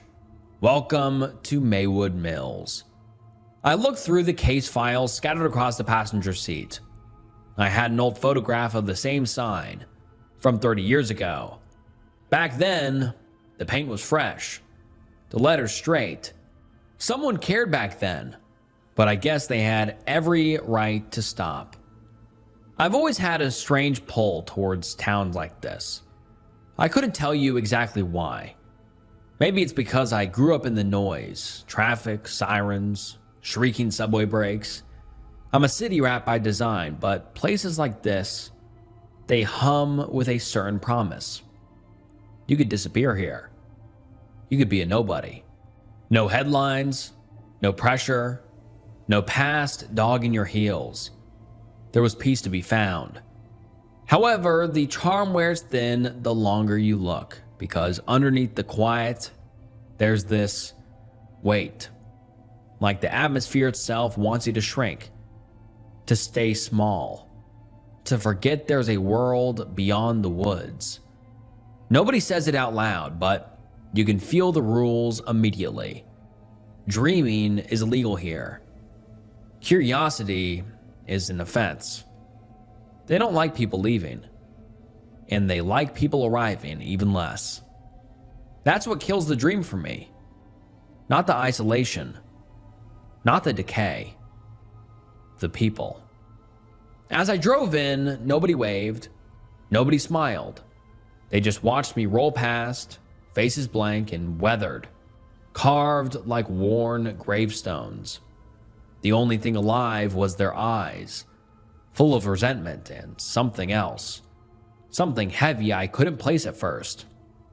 Suspicion, grief, maybe fear.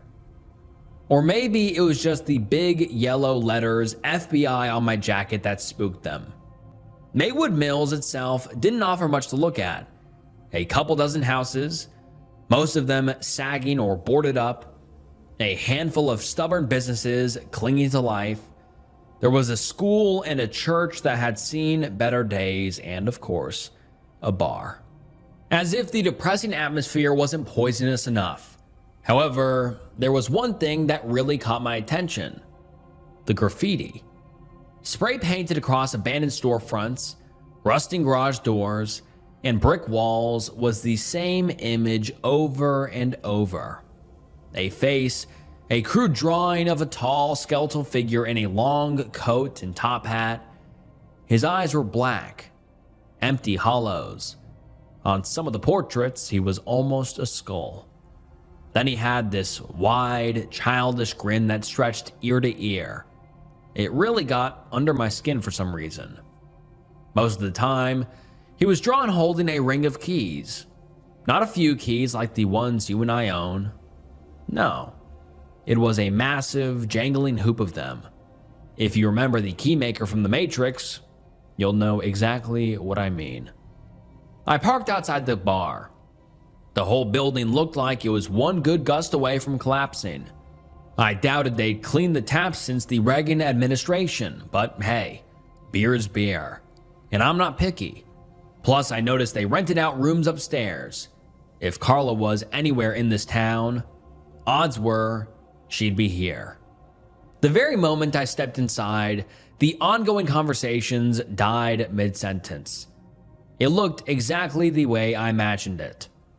Wood-paneled walls, floorboards that stuck to your shoes, A few regulars slumped around the edges, and a jukebox that clearly lost the will to live.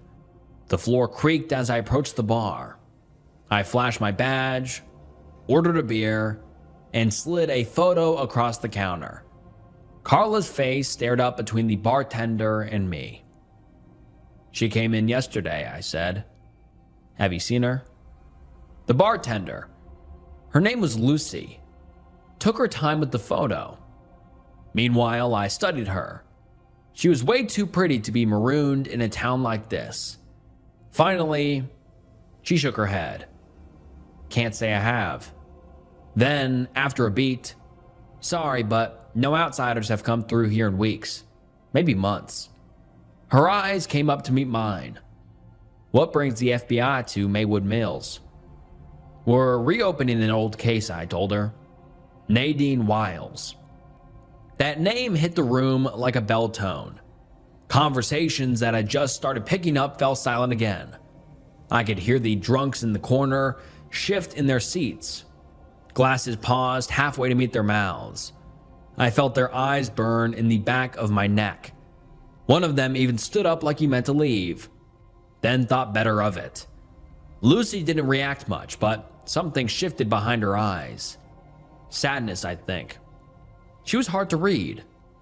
Then she nodded slowly, like she'd been waiting for this to happen. "Figured someone would come back around eventually," she said. "Why didn't you or your partner come in together?" I glanced down at the cast around my arm and tapped it lightly. Got delayed. Long story. She glanced down at it, said nothing. It almost made me uncomfortable, so I steered us back to the subject. "So, Nadine Wiles, you knew her?" "Sure, everyone did," she said. "We went to the same school, all of us did." She gestured to the drunks in the corner who were still staring at me. "Listen, you're not exactly digging through pleasant memories. Countless investigators have been here over the years, cops, journalists, or crime junkies. And none of them got anywhere?" I asked. "We already know who did it," she said. "Who?" She nodded past my shoulder. "He's right behind you." I turned. Out the window, across the cracked parking lot, sprayed across the brick wall, that painted face stared right back at me. "That?" I said, trying not to sound amused. "You're saying that thing killed Nadine?" She nodded. One of the drunks, a handyman, barked a laugh and swiveled on his stool. "Hell, he's behind all the weird shit that happens around here. Half this town swears they've seen him, especially after a few drinks." He laughed. So did his friends. Lucy leaned a little closer, voice low enough to cut under the noise. "Ignore them. They've been here since breakfast, but unfortunately, they're not wrong." She held my gaze. "I'm sorry, Agent, but you're chasing a ghost." I didn't know what to say. Lucy pointed toward a map taped beside the register and showed me the quickest route to the nearest motel. Said Carla might have checked in there. It felt like a nice and subtle way of saying, leave. So I didn't. There were vacant rooms upstairs. Nothing close to 5 stars, but if Carla had checked into some motel miles away for a bit of luxury, she had another thing coming. This town is where the conversations were. This was where work was. So instead of heading for the door, I ordered steak and eggs and a room for the night. While Lucy disappeared into the kitchen, the handyman peeled himself off his stool and shuffled over. He was in his mid-40s, with a bloated red face, breath sour with Miller Lite. He sat down beside me without asking. "His name's Mr. Jangles," he said, jerking his chin toward the fogged window. "Nadine Wiles was his first, back in '98. All the kids said it was him. Lives out in the woods past the dam. Nobody ventures out there alone anymore." "Mr. Jangles," I repeated, trying not to let the skepticism show too much. "That's right. That's what they called him. They say he has keys to every house in Maywood. That's how you know he's close. You hear him." He mimed the sound, shaking his wrist a little. Cha-ching, cha-ching, cha-ching. More barking from his friends. I looked back through the window at that damned face. The top hat, the smile, the black empty sockets. I have to admit, it creeped me out a little. "So, the Bureau's chasing campfire stories now?" he asked, squinting. I let the question hang. "Urban legends don't bother me. Lies do," I said eventually. "We're here for the truth." He let out a dry smoker's chuckle and tapped the bar with his dirty fingers right on the badge I'd left resting beside my glass. "Might want to get that fixed," he said. "It's chipped." I glanced down. He wasn't wrong. The edge was scuffed, the cheap laminate curling just a little. I palmed it without saying anything. Lucy came back and set the plate down in front of me. "If you're serious about digging into this," she said, "talk to Mrs. Wiles. She's still out on the edge of the town. Pink house, you can't miss it. She keeps to herself." She hesitated, then added, "And do me all a favor. Don't tell her I sent you." I finished my food and headed back out. The sky looked bruised, like the rain was thinking about coming back. I followed Lucy's directions along a cracked road, snapping a few photos of Mr. Jangles on the way. I couldn't wait to hear what Carla would make of all this. Lucy was right. The house was impossible to miss. Faded pink siding, shutters hanging crooked. Even in the middle of the afternoon, the curtains were drawn. The yard was crowded with the remains of a life that used to be loving and busy. Material for an abandoned treehouse, rusted tools, a collapsing stroller, a weather-beaten swing set. It broke my heart a little. I'll fast forward through most of it. You've seen the scene before. A grieving mother loses her child, blames the world, and shuts the door on it. Nothing new there. But I walked away with two things, or three if I'm being honest.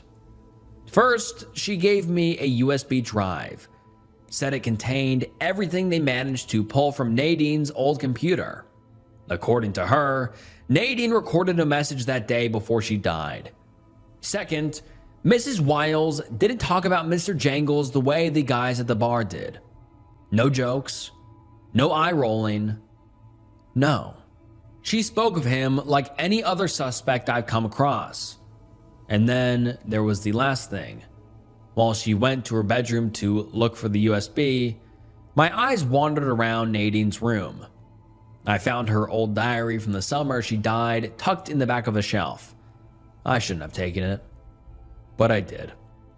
Mrs. Wiles came back a minute later and pressed the USB into my good hand. "You should barricade your door tonight, Agent," she said. "Shut your blinds. If someone knocks, don't answer. Stay still. Don't look out if you hear anything." So, that was my day. By the time I headed back, the sun was dying behind the tree line. I called Carla again. She didn't answer. What the hell is she up to? I'll drive out to that motel tomorrow if I have to. I'm going to need her on this. She's the charming one, the one people usually open up to. I'm better at the technical stuff and pushing people over the edge. Oh, and one last thing. I checked the USB. I've only ever seen photos of Nadine with 19 stab wounds in her body, so it was strange. Wrong, almost, to see her alive. I felt like I was watching a ghost, but there she was on my screen, sitting cross-legged on her bed like any other kid after school. She looked straight into the camera. "He came back today," she said, during break. "He wanted me to introduce him to the other kids." She smiled. "I wrote a poem," she said, "for him." She began to read. As I was walking through the park, I saw a figure in the dark. His mask was white, his eyes like coal. A chilling sight that froze my soul. He wore a hat upon his head, and from his mouth no words were said. He danced for me with jangling keys and whispered secrets in the breeze. Mr. Jangles, tall and grim, would find the children calling him. He'd come for those who dared to stray, to never see the light of day. I think someone just tried the handle on my door. I couldn't hear any footsteps in the hall, but the door definitely rattled. Someone tried to get in. A moment later, I heard a set of keys jingle downstairs. Maybe Lucy's locking up the bar and wanted to check on me. I mean, what else could it be? That's the story I'm choosing. Anyway, I need to fix the badge before I go to sleep. They say small towns hold on to their stories longer than they should. Out here, I'm starting to think that the story holds on to the town. Tomorrow, I'm gonna find Carla. I'll probably swing by the school too. The teachers must know something. I need to gather as much material as I can before someone figures out who I am. Before someone catches me in the lie. Carla wasn't at the motel. I didn't drive out to check. I called. Spoke to the front desk. They said she never checked in. Never even passed through. And of course, now I know why. I woke up later than I meant to. Not sure if it was exhaustion or the stillness of this place, or maybe just the fact that my body's finally catching up to the pain. Just before I went to bed, my arm throbbed like hell. I'd left the painkillers in the car and stood there for a long moment, staring at the door, debating whether it was worth it. Then I heard her voice in my head. Mrs. Wiles. Barricade your door. Don't look out. Don't answer if someone knocks. And after what happened just 30 minutes earlier, after someone actually tried to enter my room, well, I bit down and wrote out the pain. Lucy was already behind the bar when I came down, setting up for the day. She had a plate waiting for me. Scrambled eggs, bacon, toast, black coffee. Said she figured I'd need it. I didn't argue. As I sat down, I asked her when she locked up the bar last night. She said just after midnight. It checked out. She smirked as she set an expired ketchup bottle on the counter. What? She asked. Did you hear something, Agent? I lifted my coffee, held it there for a second. I believe you already answered that question, I said. I heard you locking up. That's all.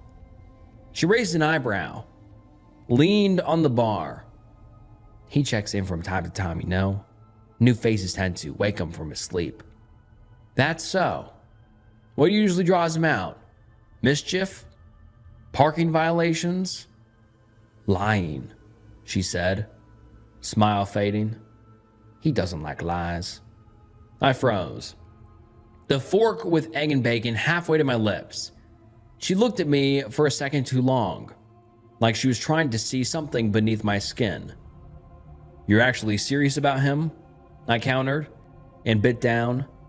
Of course, she said. I've met him. She told me it was Nadine who introduced them to each other. Just a few months before Nadine was murdered, Nadine had been drawing pictures of him in class. Lucy got curious, so Nadine asked her to come home with her after school. Lucy hadn't believed her at first, thought it was just another stupid prank kids play when they're bored and want to scare each other. But Nadine insisted, so she led Lucy down to the creek, and there he was, Mr. Jangles. She said he was crouched at the edge of the water, rising grime from his hat. He was dressed exactly like in the drawings. His long coat trailed into the shallows, soaking at the edges, but he didn't seem to mind. When he saw them, he straightened. She told me she'd never seen anything like it. He just kept rising, unfolding, until he must have been 8 feet tall. He stared at Lucy. He didn't speak, neither did the forest. She said everything went quiet all at once. Then he bowed and began to dance. A slow, delicate movement. Not joyful, not menacing. It was somber, like a ballet dancer performing at a funeral. "See?" Nadine had whispered to her. And when the dance was over, he bent down, picked a single flower growing by the stream, and offered it to Lucy. I didn't press her for more. There was nothing to gain. I just felt sorry for her. They were clearly busting my balls or just being completely delusional. That's the thing about local legends. They start as fiction, patches people stitch together when reality doesn't make sense. But tell a story long enough and it stops feeling like one. Eventually, it becomes the only explanation that fits. Was I starting to believe in him? No, but I was looking for patches to stitch. And right now, Mr. Jangles was the only lead I had. So, at least he's earned a place in my head. I thanked her for the food and stepped outside. That's when I saw my car. It sagged to one side, the bumpers practically kissing the pavement. The whole thing looked crooked. It took me a few seconds to realize the front tires had been slashed. Yeah, I know a knife puncture when I see one, and I sure as hell didn't hit a nail on the way in. No, these were clean, deliberate cuts, deep gouges, a precise kind of vandalism. Rage came up fast and stupid, same as 2 days ago. For a moment, I forgot how I ended up in the hospital. I was on a collision course to repeat my mistake. I stormed back into the bar. I could take the side eyes, the muttering, and all the other small town bullshit, but someone messing with my Porsche? That crossed a line. My arm might be out of commission, but the other one still works just fine. Lucy calmed me down, but she wasn't surprised. "Probably the local skater kids," she said. "They don't see cars like that around here." Then, without missing a beat, "People don't like strangers who make noise in Maywood. If you're going to stick around, I suggest you do a better job of blending in." She had a point. Since I was unable to drive, she lent me a phone, and that's when I called the motel. With no luck tracking down Carla, Lucy helped me get the car towed to the only mechanic in town, Dale Thompson. 50s, oil-stained coveralls, grip like a wrench wrapped in sandpaper. I remembered him from the bar yesterday. He's the one who stood up when I mentioned Nadine, but then decided to stay. He gave the tires a quick glance and scratched his head. 2 days, he said. "We're slammed." I looked around the shop. It was empty. "I can, see that," I muttered. He held my stare a moment too long, like he was waiting to see if I had something more clever to say. I folded. Whatever game they were playing, I wasn't going to win it by pissing off the only guy who could get me back on the road. With no car and still no sign of Carla, I had no other choice but to start on my own. Rain was a few hours out, so I hiked into the woods toward the spot where Nadine Wile's body was found. The distance wasn't far, but the walk dragged. Maybe I'd just been out in nature too long, but forests like these have a way of stretching space. Every turn looks the same, every tree, every rock, and, of course, everything was wet. That deep, bone-soaking damp that seeps into your shoes and socks and stays there. The ground was soft and waterlogged, every step sinking just enough to remind me that comfort was far behind me. Did I have anything positive to say? I guess the forest was beautiful. There's something about the way trees and animals come alive after rain. But they knew how little dry time they had left, and so did I.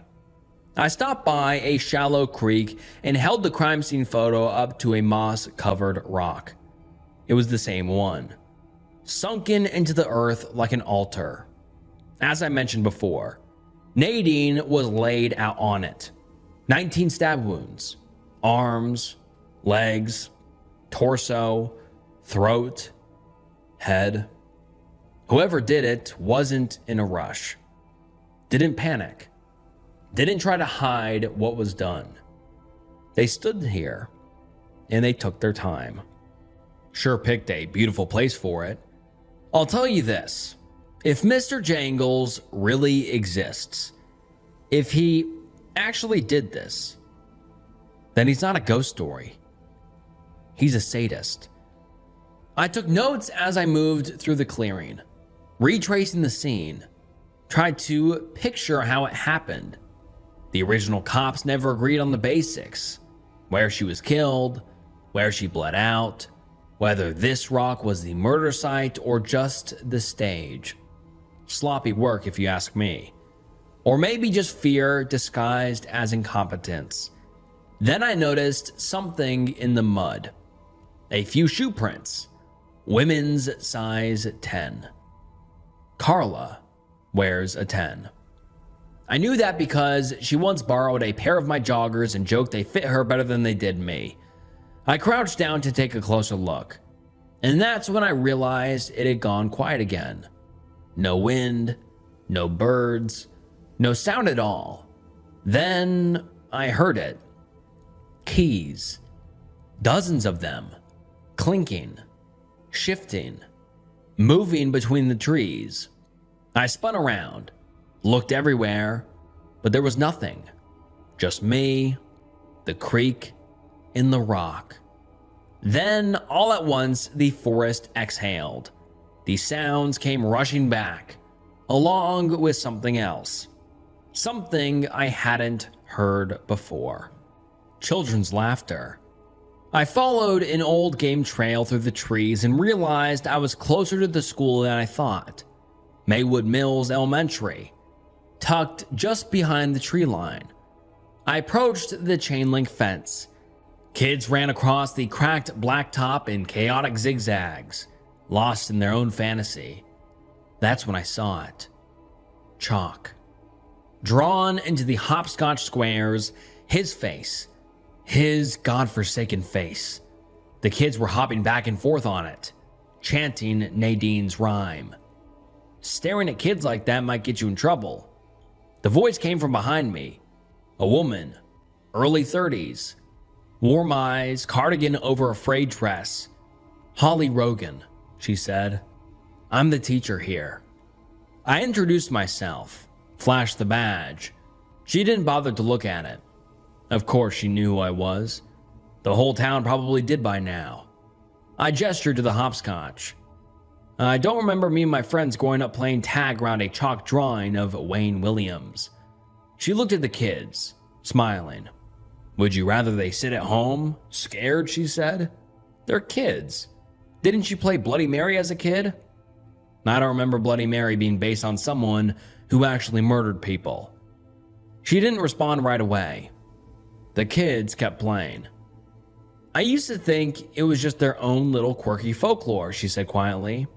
A story adults pass down to keep the kids out of the woods, but I've been here 5 years now, and I've seen enough to know.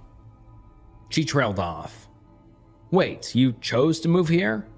Why? I asked. She met my eyes. We all have our reasons to disappear, Agent. Then she led me inside and called the kids back to class.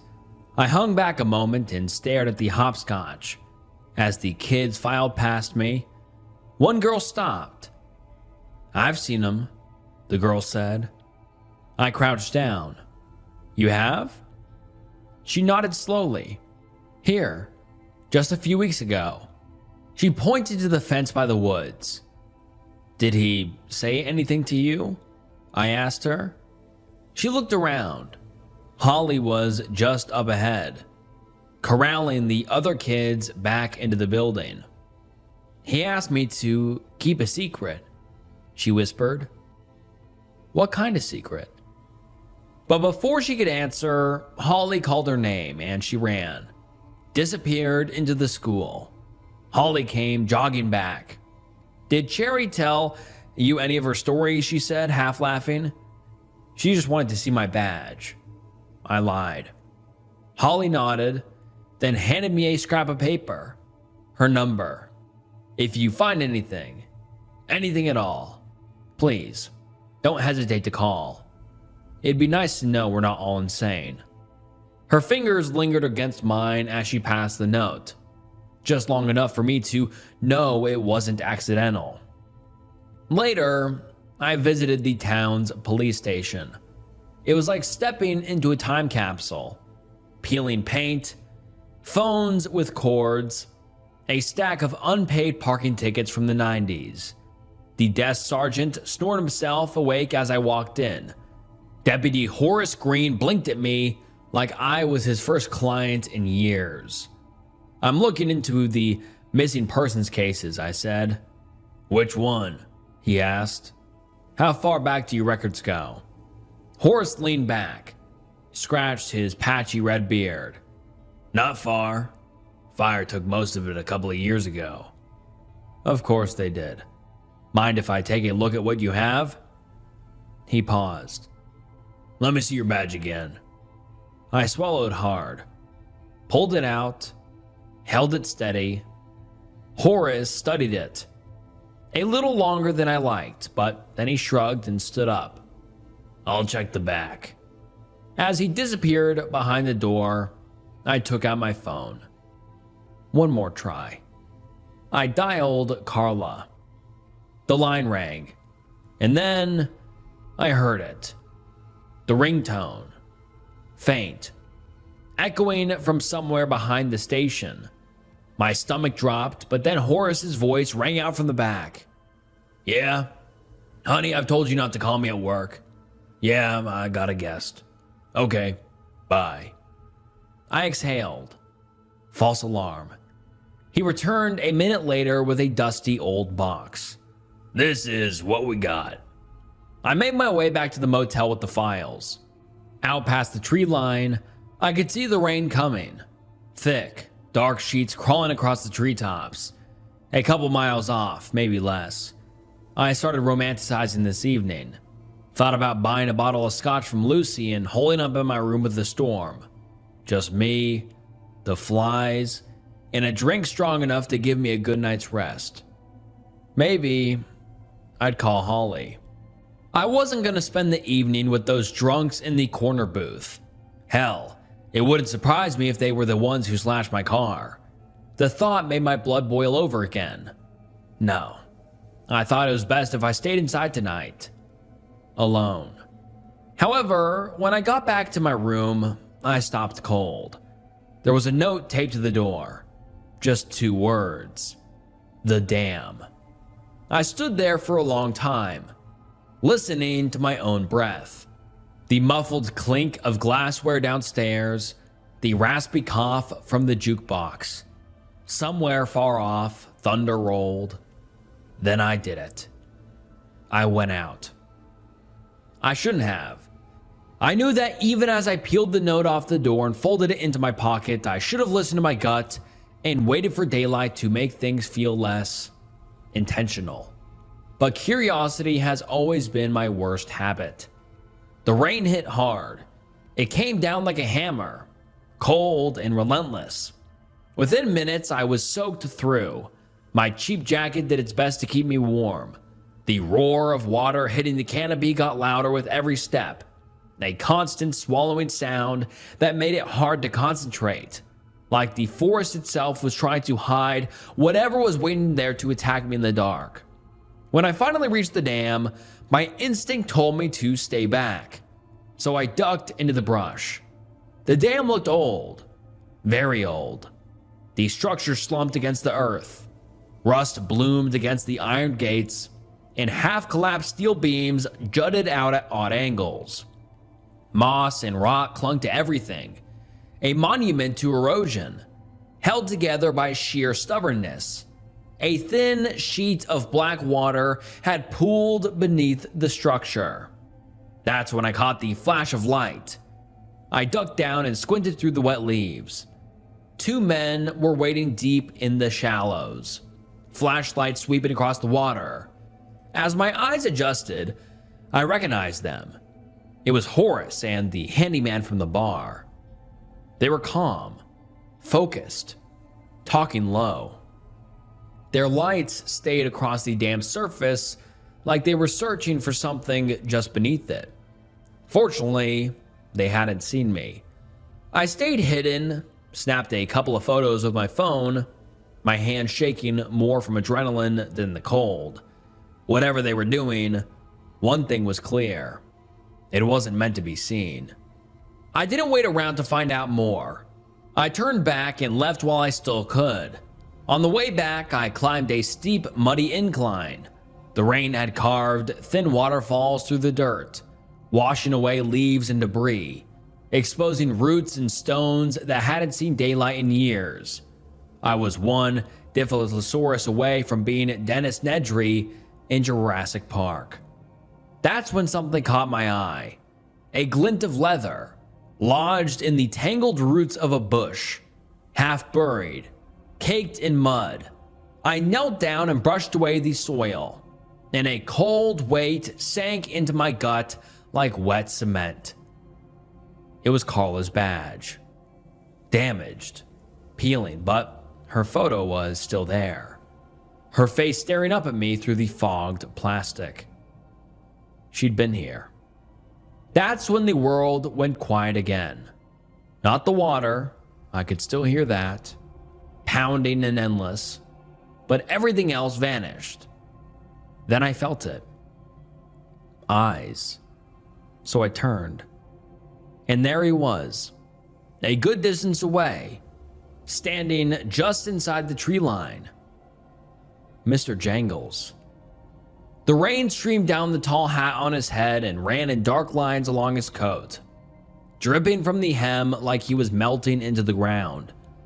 His smile was wide, packed with what looked like hundreds of small, uneven teeth. But worst of all were his eyes. Hollows black as coal, devoid of life, empty pits that seemed to swallow all light around them. He didn't move. He just watched me. Then he began to move. Not a lunge, not a step. No. He danced for me. Slow, controlled, graceful, almost reverent. His arms swept through the air, his feet gliding soundlessly across the soaked forest floor. It was a performance for an audience of one. I couldn't look away. Each movement brought him closer. Not by much, not enough to notice at first, but closer all the same. Then he vanished behind a tree. That's when the cold hit me. The rain, my boots, the ache in my arm, the weight of my body. The world came crashing back all at once. I gasped, stumbled back, and ran. I didn't stop to look over my shoulder. I didn't stop to think. I don't know what took over me, but I ran like my life depended on it.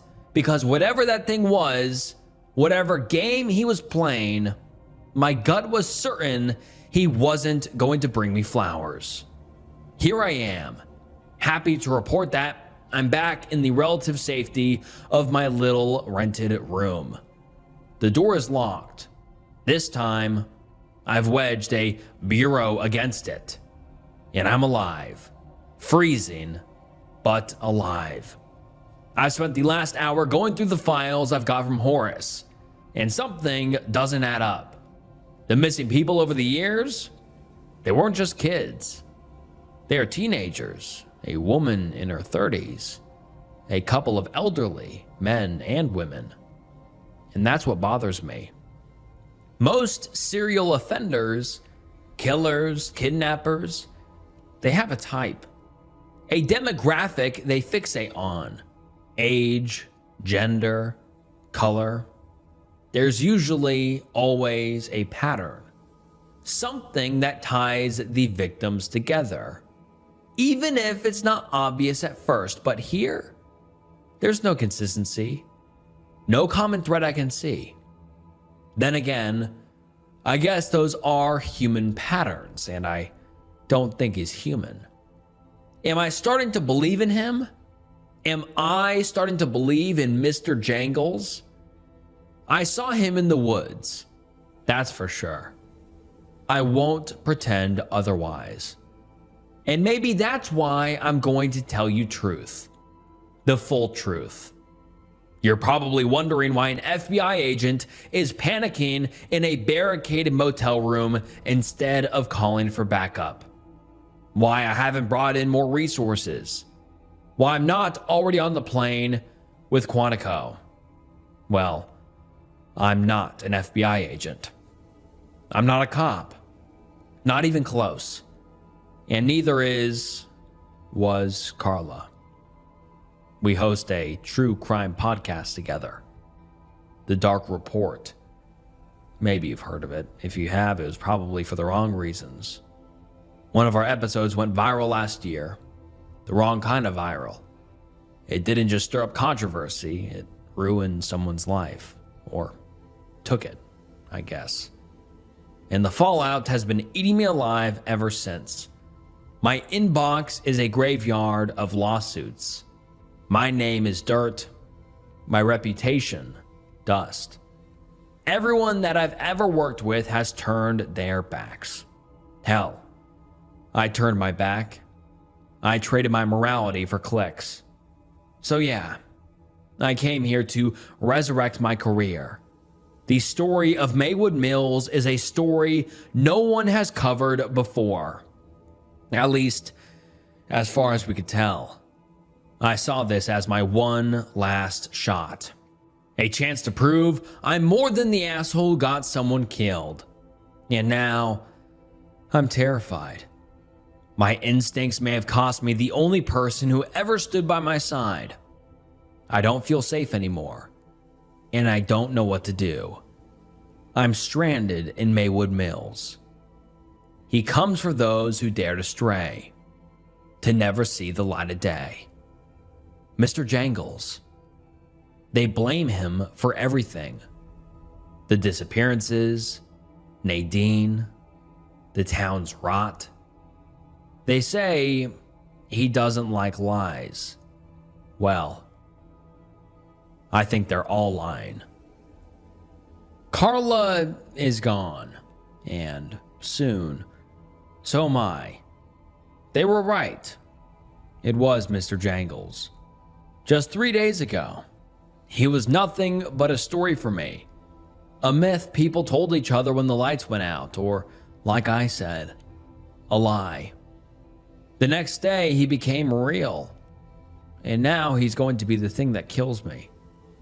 I don't know how much time I have left. If this message cuts off, if it just ends, then assume the worst. Assume I didn't make it. I'm not writing this from the safety of my rented room anymore. I'm somewhere else now. I think I know where. I can tell it by the smell. You could practically taste the wet soil, and I can feel the dirty water drip on my legs. There's no reception here at the moment, none at all. So I don't even know if this update will ever reach you, but if it does, never come to Maywood Mills. Not out of curiosity, not out of pity, not because you think you're any smarter than me. Stay the hell away. I'm going to type this out as fast as I can. I'm cold and running out of oxygen. My hands won't stop shaking. This will be my final update, and I'll tell you everything I can. Everything I figured out while I still can. That night, I stormed back to the bar. The regulars were exactly where I'd left them, hunched over their drinks like barnacles clinging to a shipwreck. The jukebox wheezed out the same tired country song. Same dull eyes were staring into half-empty glasses. Nothing had changed for them. But everything had changed for me. The handyman, who I'd find out was called Mickey, and Horace were at their usual table, still soaked from the rain. Mud caked their boots, and their coats dripped onto the floor like the storm had followed them inside. They hadn't been back long. I didn't waste time. I slammed Carla's badge down on the table, hard enough to make the glasses jump. Where is she? I know she's been here. Mickey didn't look up. He just stirred his whiskey like he hoped to find another one of his dirty lies swirling at the bottom. Speak, goddammit. I yelled. He just downed his drink. I opened my mouth to press him further. Then I heard it. Chairs creaking, boots shifting on that god-awful sticky wood. The bar had gone quiet. Everyone was watching me. Mickey finally spoke, slow and gravelly, like I was interrupting something important. "Yeah," he said. "She came through. Dale saw her. She said her phone was dead, needed a charger. There are no phones here, so we told her what we tell everyone. The next town's a few miles south. She drove off. That's it." "That's not it. I heard your friend here speaking to his wife the other day." "Landline," Horace muttered with a cheeky grin. "You're withholding information from a federal officer," I snapped. Now he looked up at me and smiled. "And what are you gonna do about it?" he said. "Call back up?" I froze. I didn't know what to say. I guess authority only works when someone believes in it. The room seemed to lean in. "I want to talk to Dale," I finally said. "Where is he?" Behind me, Lucy's voice cut in, cold and flat. "Dale's dead." I turned. Lucy was standing in the doorway, arms crossed, eyes grave. "Mickey and Horace just found him, down by the dam. A western rattlesnake got to him, we think. He fell in and drowned." "What?" My voice cracked. "A rattlesnake?" She didn't answer. She didn't have to. I could feel it now. That heaviness in the room, the thing I'd mistaken for hostility. It was grief. Every eye was on me now. The stranger, the outsider. A low-life trucker in the corner eyed the mud on my boots. "No, I'm not joking," Lucy said, sharper now. "Come on." She led me down the back hallway, past stacked chairs and crates of liquor. Even here, the smell of bleach stung my nostrils. She opened the cold room door, and there he was. Dale. Pale, bloated, draped across a table like a shot deer. Dirty water slid from his fingertips, dripping onto the tile below. I just stood there, listening to the drops. I couldn't move. My breath got stuck somewhere high in my chest. The air felt thinner, like the room was closing in on me. "You've never seen a dead body before, Agent?" Lucy asked. "Of course I have," I said. It was a lie. I'd seen bodies in photographs, in reports, in situations where you could look away. This was different. It made me sick. "You're soaked," Lucy said, gently now. "You're going to get sick." She put a hand on my back. "Let's get you to bed," she added. "I'll bring you some tea." There was only a few hours left until morning. I didn't sleep through a single one of them. I lay there staring at the door, waiting for it to open, waiting for him to come for me, just like he must have come for Carla and Dale. That was another thing that I couldn't shake. The note on my door. Did Dale write it? Did he want me to meet him there? Or was it Mickey? Horace? Was the note meant as bait? A colder thought crept in. What if they'd mistaken Dale for me in the dark? What if that's the reason he was dead? The idea settled in my gut and refused to leave. Another death I could trace back to myself. I was up to 3 now. My mistakes were starting to stack up. I was practically a serial killer. Yeah. Try sleeping with that on your conscience. The next morning, I was invited to a town meeting. Dale's death had rattled everyone. The room buzzed with anger. Whispers, accusations, fingers pointing at me, eyes scanning me up and down. More than a few people asked if Mr. Jangles had something to do with it. Apparently, he hadn't taken anyone in a while. Except Carla, I thought. I didn't say it out loud. I was afraid of what would happen if I did. I knew I wasn't welcome anymore. I could feel it in the air. I was the outsider who'd brought trouble with him. That stirred their effed up idea of peace. Heads turned toward me. Angry eyes glared at me. Voices sharpened. If Holly hadn't stepped in, put herself between me and the crowd, I think they would have run me out of town right there. The strangest part was how rehearsed it all felt. The outrage, the blame, the fear. It was like they were all reading from the same script. Like the meeting wasn't about Dale at all, but about turning me into the problem. About making sure I packed my bags and left. And if it wasn't, if it was all genuine, would people act this way toward an FBI agent? Or had they all decided that I wasn't one? Either way, one thing was clear. The clock wasn't ticking for me anymore.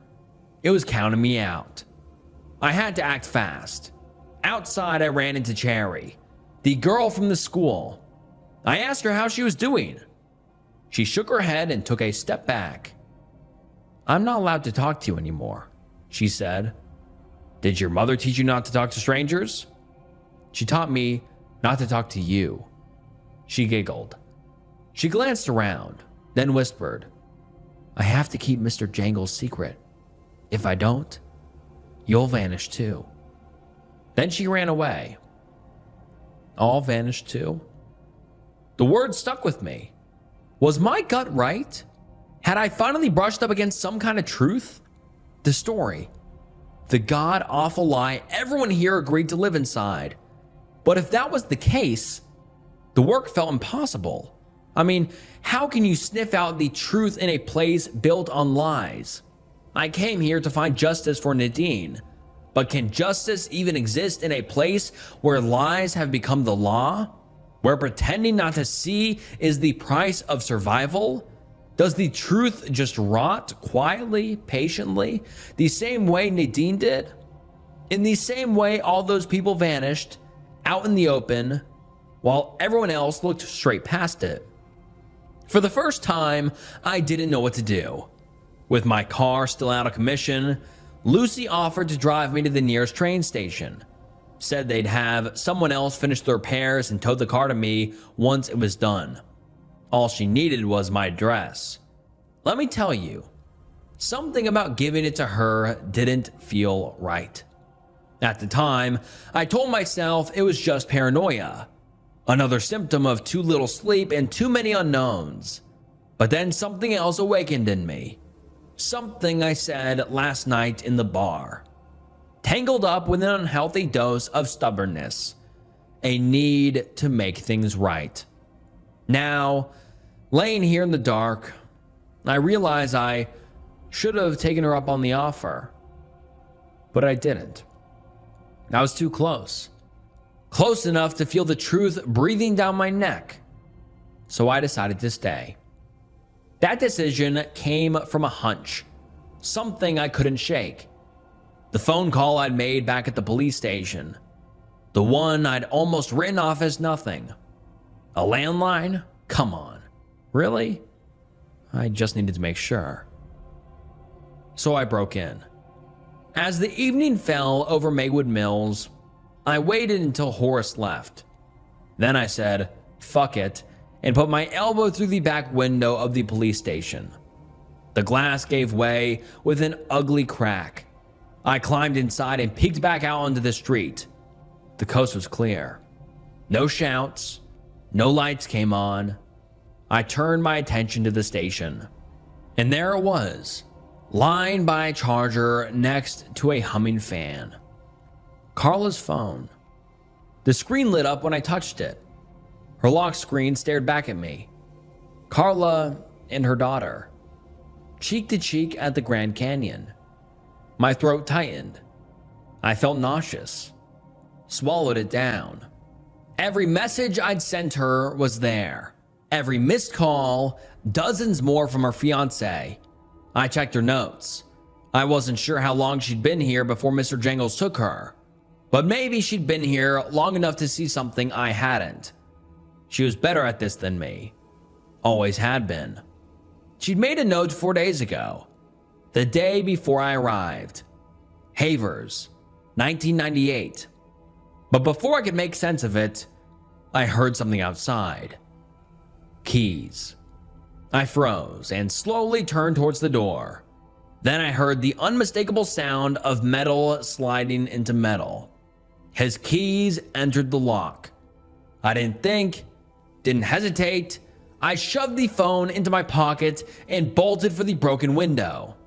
Glass bit into my palms as I hauled myself back out. The last thing I heard was the door creaking open behind me. I didn't look back. I ran as fast as I could to the elementary school. And with a little courage left in the tank, I busted my second window of the night. Lucia told me most of the locals still clinging to Maywood Mills had gone to school with Nadine, that they'd all been in the same class. But I'd never heard of this boy, Lyle. Not once. The school itself was unsettling. Not because it was falling apart, though it was, but because of what filled it.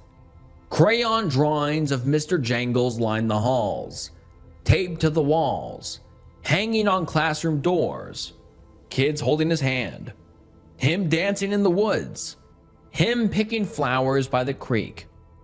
It almost felt like curriculum. Suddenly, the idea of a cult didn't seem far-fetched. It felt practical, organized, something taught young enough that no one thought to question it. Maybe this was it. I made my way to the teacher's lounge, though calling it a lounge was generous. It looked more like a college dorm that had been abandoned mid-semester. Burnt coffee hung in the air, unwashed dishes in the sink, one sad, stained microwave in the corner. In the back, I found a tall metal filing cabinet. And there they were. Thick, dust-covered yearbooks. The kind schools used before everything became digital. Nadine's murder happened late summer, which meant she'd still be listed in the 1998 edition. However, it wasn't there. It was gone. The closest book I could find was from 2000.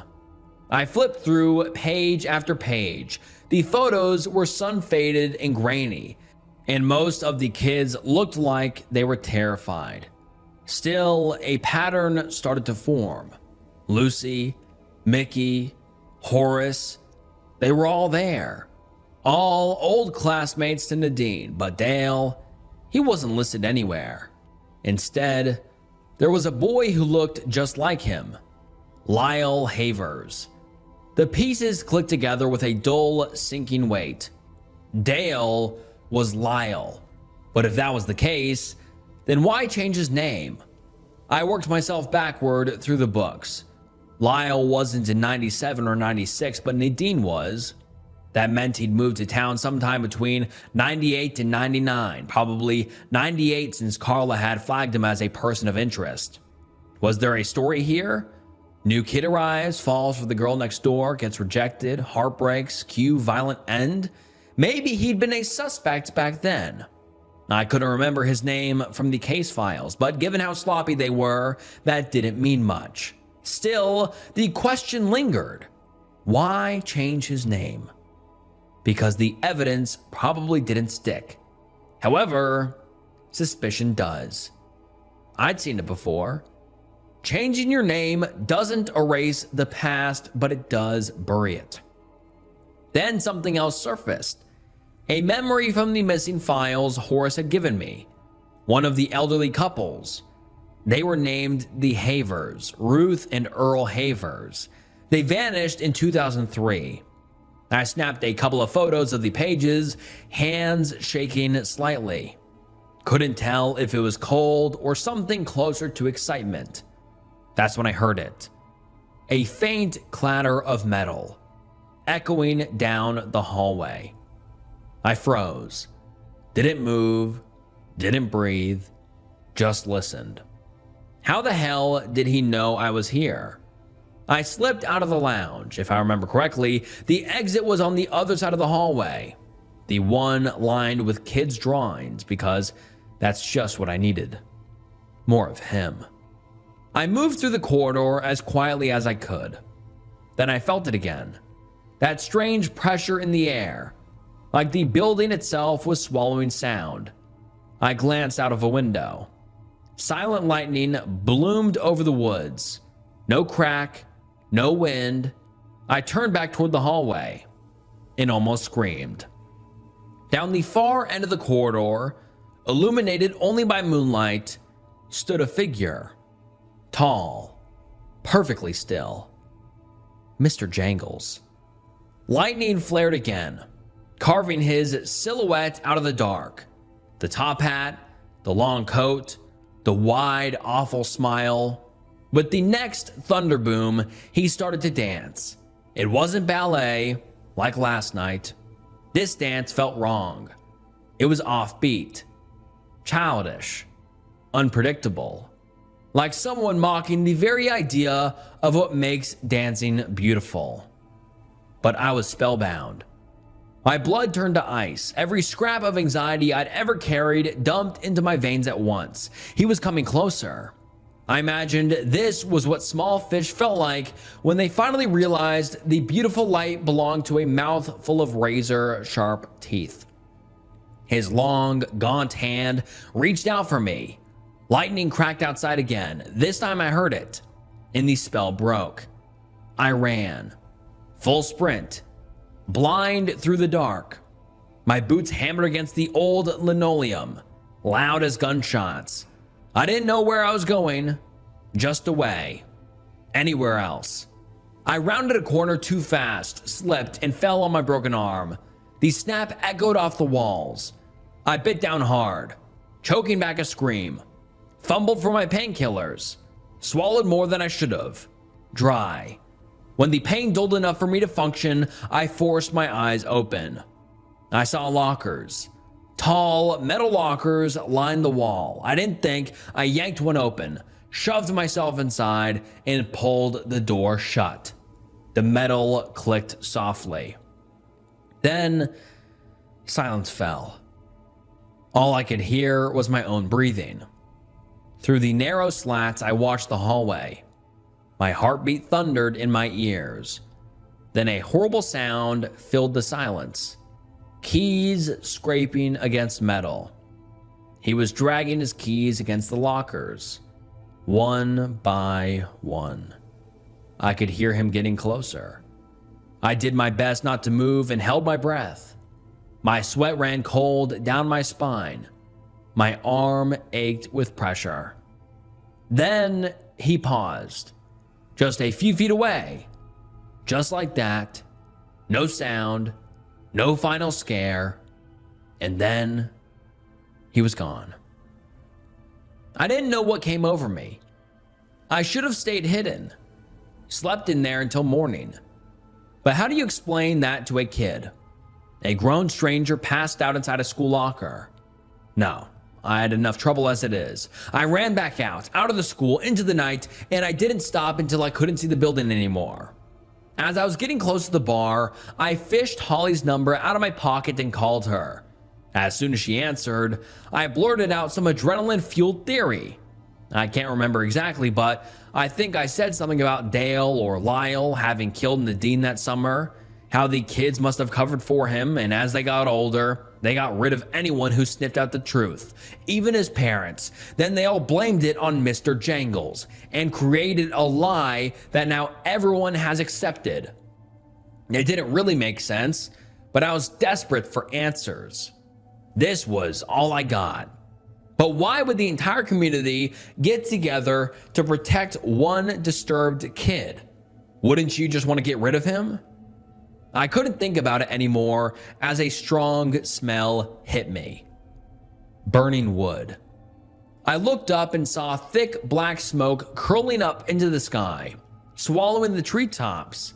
The bar was on fire. By the time I got close enough to see through the smoke, it was already too late. Flames licked the walls and gutted the windows to my room. Glass exploded onto the street. The old neon sign took its last breath and flickered to death. I ducked behind a dumpster, trying to make sense of what I was seeing. And that's when I saw Lucy, sobbing, on her knees in the gravel, her arms streaked with soot. People from the town had gathered around. They didn't look scared. They looked furious, their faces twisted with grief and firelight, and they were shouting my name. They were hunting me. I slowly backed away and ran down the street. There was only one place left to go, Holly's house. She took me in without a word. I must have looked worse than I felt, soaked to the bone, shaking, half from the cold, half from everything else I'd been through. She handed me a mug of hot coffee and told me to sit tight, said she was going to take a quick shower, that I could rest in the basement if I wanted, lock the door, if it made me feel safer. I nodded. Finally, I had time to think. What was next? Everything I owned was gone in the fire. All files, all my equipment, all my personal belongings. I was just about to head downstairs when I remembered. I had something. Nadine's diary. It was tucked into the inner pocket of my jacket. I pulled it out. It was damp around the edges, but intact. It was all I had left of her. I sat down and flipped through it. The first pages were what you'd expect from a teenage girl. Crushes, classes, doodles, fights with her mom, song lyrics, but then I hit something else. Pages and pages written between April and August 98. At first, it looked like a creative writing exercise. A story she made up for school. Something about a man in a tall hat who lives in the woods. Mr. Jangles. At first, he was harmless. A story Nadine made up for a class exercise. A monster that only existed on paper. But as the entries went on, her tone changed. She wrote about how the other kids became fascinated with him. Obsessed. Lucy especially. And another girl. Anna Havers. Anna Havers? Lyle had a sister? I didn't recognize the name. I couldn't remember her from the school photo. Nadine explained that Lucy and Anna liked the idea of Mr. Jangles. So they started adding details, drawing him, talking about him like he was real, like they could hear him. Then it stopped being a game. In the middle of summer, Nadine wrote that Lucy and Anna had convinced the others to hold small rituals, meeting at the creek, praying, leaving offerings, talking to him at night. Nadine wanted it to stop. She said that she was scared, that she tried to tell the others that Mr. Jangles had left town, but they didn't believe her. And then I found the last entry she ever wrote. Lucy and Anna asked me to come with them tonight. My mom has told me not to hang out with Anna. She told me she's being homeschooled because she's special. Anna says he wants to see me, that I'm the only one who can do this right, because I know him and because he listens to me. The other children have decided to sneak out tonight too. Everyone will be there. They've already decided on the forest, the place by the creek. I tried to tell them he isn't real, that he never was. They accused me of lying, that I was just scared to admit the truth. Now they want to see him. He'll only come if I'm there. They say it's not dangerous, that nothing bad will happen. I don't want to go, but I'm afraid of what will happen if I don't. If something happens to me, I want it to be known. I never believed in him. They did. Who was Anna Havers? Who came to Maywood Mills later and didn't keep her name? It dawned on me. I didn't want the answer. I tried to push it away, but it was already there. Waiting. Holly. That was the last clear thought I had before the sharp pain exploded at the back of my head and everything went black. I woke up here. At first I could hear them. Voices somewhere above me, muffled, angry, arguing maybe. Then the dirt, or not dirt. It must have been mud, thick and wet and heavy. It slid over my casket like wet cement. I screamed, begging for them to stop, and then I heard it. The dam, cracking like a gunshot in the distance, and then a sound like the sky tearing open, rushing water, flooding everything, washing over my grave.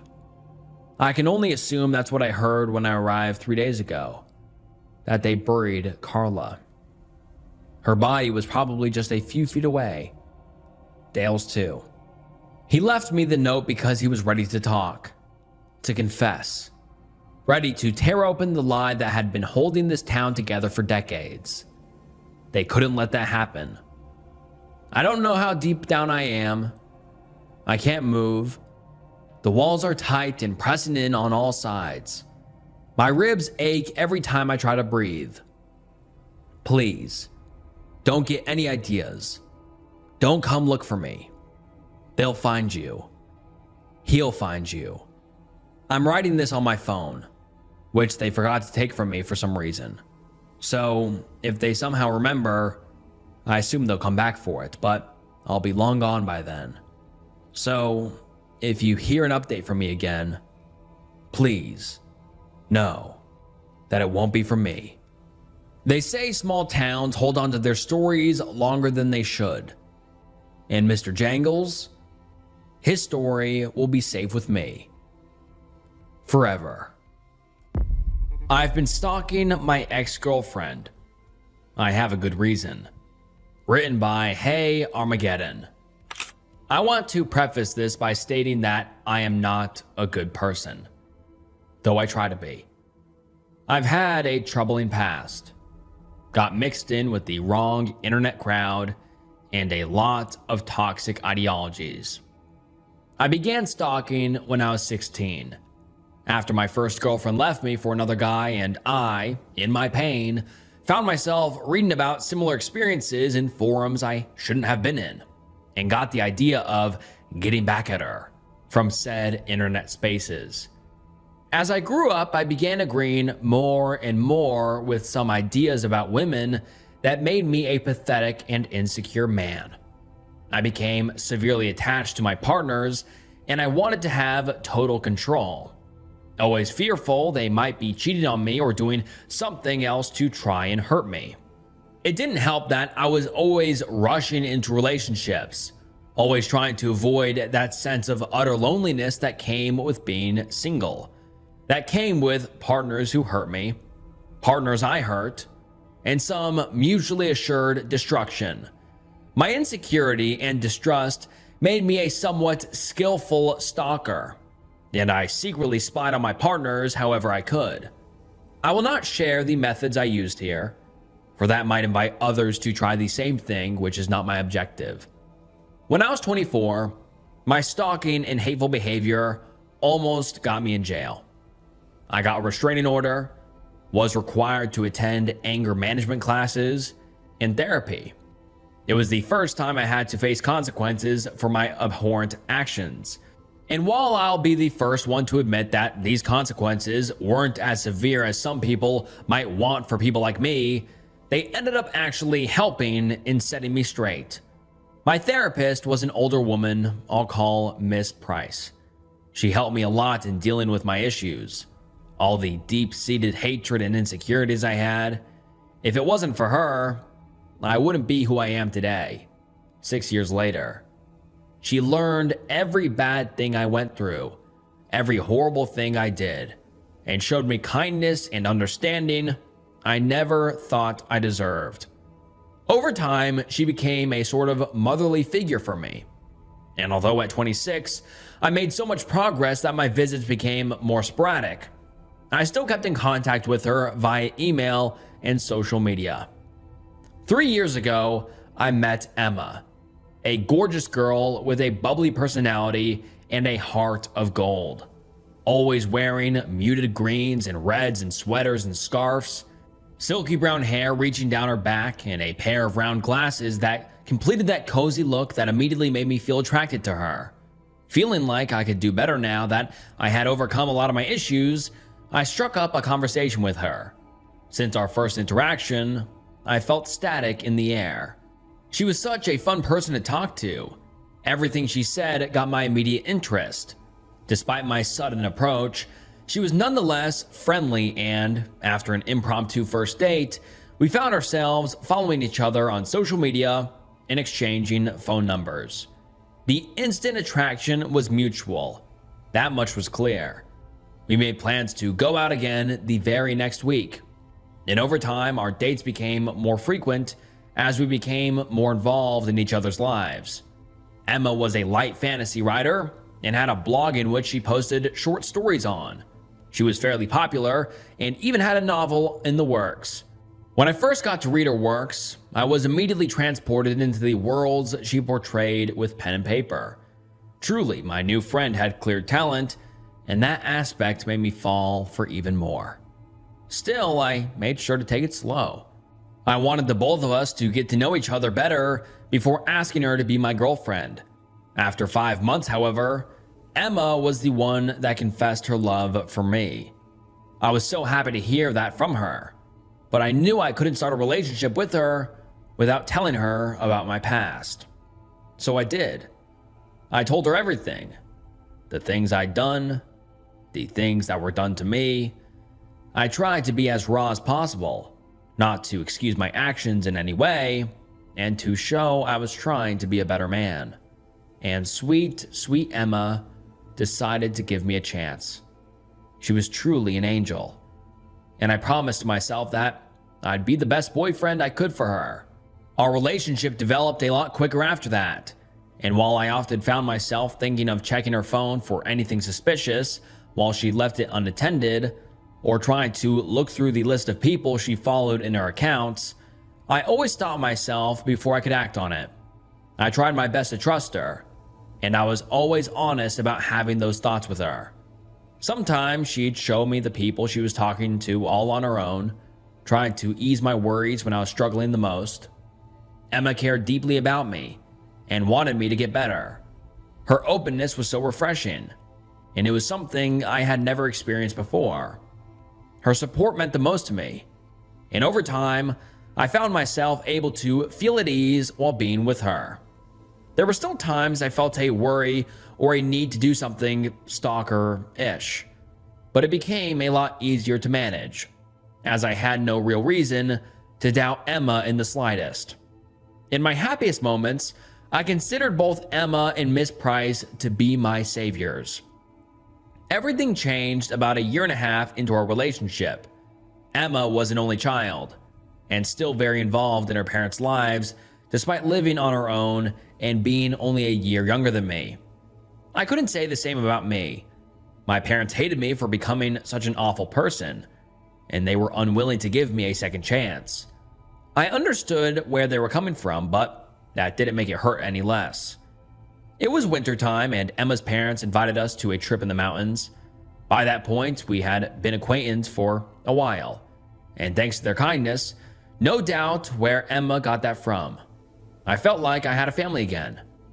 Tragically, I was unable to go, as my work kept me especially busy on the days leading up to Christmas Day. Sometimes I wish I'd gone. Maybe things would have gone differently then. The day before New Year's Eve, a man called me on the phone, claiming to be a man named Hank, one of Emma's uncles. He said I was listed as Emma's emergency contact and told me the bad news. Emma and her parents had gotten into an accident. Apparently, a bear managed to get into their cabin and things got ugly. The bear killed both her parents, and while Emma herself ended up mostly unharmed, save for a few minor injuries, the experience severely traumatized her. Damn. Unfortunate to come across a bear during wintertime, he said solemnly. I couldn't put it any better. And that very same day, I found myself rushing to the hospital Emma was in. The woman that laid on the hospital bed was almost unrecognizable. She had white bandages wrapped around her left arm and upper thigh, some splotches of dried blood clearly shown in various spots. Truly, The injuries didn't seem that bad, but her expression, it was an expression I had never seen in her face. Neither anger nor sorrow, rather complete emptiness. A nurse told me that she was still in an emotional shock and that it might take weeks or even months for her to recover. As I tried talking to her, she replied to me in a dry, monotone tone. Her eyes looked dead, as if there was nothing left for the woman I loved. Later, I found out she had incurred memory loss. Weeks passed, and I had her move in with me so I could take care of her. It was an uncomfortable time, but I genuinely wanted to take care of her and help her recover. She became clumsy, and she had forgotten even the most basic of things. I had to teach her things like how to eat properly and how to cook. She was relearning many things, including some she taught me herself in the past, and most of her friends and family were severely worried for her well-being. I sought the aid of specialists in the medical field and was told it was most likely due to high stress or perhaps some head injury we didn't know about. After getting some studies done, we were told they could find no such injury. At least her ability to relearn these skills wasn't impeded in the slightest, and it seemed as if her mind was as sharp as ever. It was a tough time, and with memory loss, I was also forced to manage her social media and keep note of her passwords while she readjusted. This gave me a lot of unwanted power over all of her messages and information, but I felt proud for being able to fight those urges with relative ease. 6 months later, things came back to a somewhat normal state. Emma learned things quickly and seemed to become more efficient at doing everything than before. That also came with a shift in personality, however. Her bubbly and kind demeanor changed to a more serious and uncaring attitude. It was as if she had become a completely different person, as if my Emma wasn't there anymore. At first, she wouldn't even hug me, and I didn't want to try any kind of intimacy, knowing she didn't remember her feelings for me. We didn't even sleep together. I just let her sleep in my bed while I slept on the couch. As she began getting better and questioned what our relationship was, I told her that she could decide that once she processed her feelings for me. As much as it hurt, I didn't want her to feel forced to be with me if she didn't feel love anymore. Soon after, she started demonstrating affection in weird ways. She would bite me, over time with greater intensity, and lick my arms or neck, all the while still unwilling to hug me often or even kiss. After that, I would wake up in the middle of the night and find her standing next to me, staring. Often I'd shriek in horror at the sudden sight of a dark figure in front of me, but as it became a common occurrence, I got used to it. Every time I asked her what she was doing, she told me she couldn't sleep that night, and that watching me sleep helped her sleep as well. I began growing increasingly worried, but as she had never once hurt me while I slept, I tried to bear with it as best as I could. To make things simple, I had her use one of my emails so she could learn how to use my computer at the start, since her laptop got destroyed in the attack. After she'd readjusted, it became a habit for her to keep using that email while using my PC, even though her phone had her normal email in it. She didn't seem to find any reason to switch emails or even manage multiple accounts anymore. She was comfortable simply using what was on each device by default. A few months ago, while using my computer alone, I decided to check my browser history to look for a website I was visiting the day prior and had forgotten the name of. Naturally, the searches there were a mix of mine and hers, so I didn't bat an eye when I saw random video searches I didn't look for, or the odd site here and there. That was until a specific search caught my eye. Jobs that work with fresh corpses. This was quite off-putting, but I tried to rationalize that maybe she was writing again and needed some inspiration. After all, her memory loss also came with changes to her interests, and while she no longer was into writing, She developed a taste for horror that could be leading into, perhaps, writing stories of a different genre. The odd search got me curious, and I began to look further down the search history. I could find a lot of true crime, urban legends, and close encounters with monsters. I also noticed that every few weeks, she would look for reports on the incident that killed her parents, often looking at the original publications and the few updates made throughout the initial months. Although she didn't seem to remember it, she appeared to have gained some sort of morbid curiosity for the subject. As I scrolled back closer to Christmas, closer to the time I began teaching her how to use my computer, I found more crude search results, such as human rituals, how to show emotions, how to live with others, common roadkill sites, looked for specifically with the name of our town in the search, and is it socially acceptable to eat another human?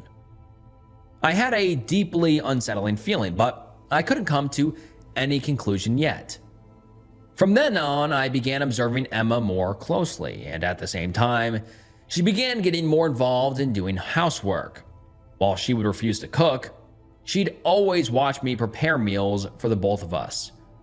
On one occasion, I cut my finger while chopping some vegetables, and before I could react, Emma had it in her mouth sucking the blood out. She said she just wanted to help, but I decided to be more careful after that odd display. When she looked at me, I noticed how her calm demeanor hid something behind it. Something I couldn't understand at that point yet still made me feel uncomfortable.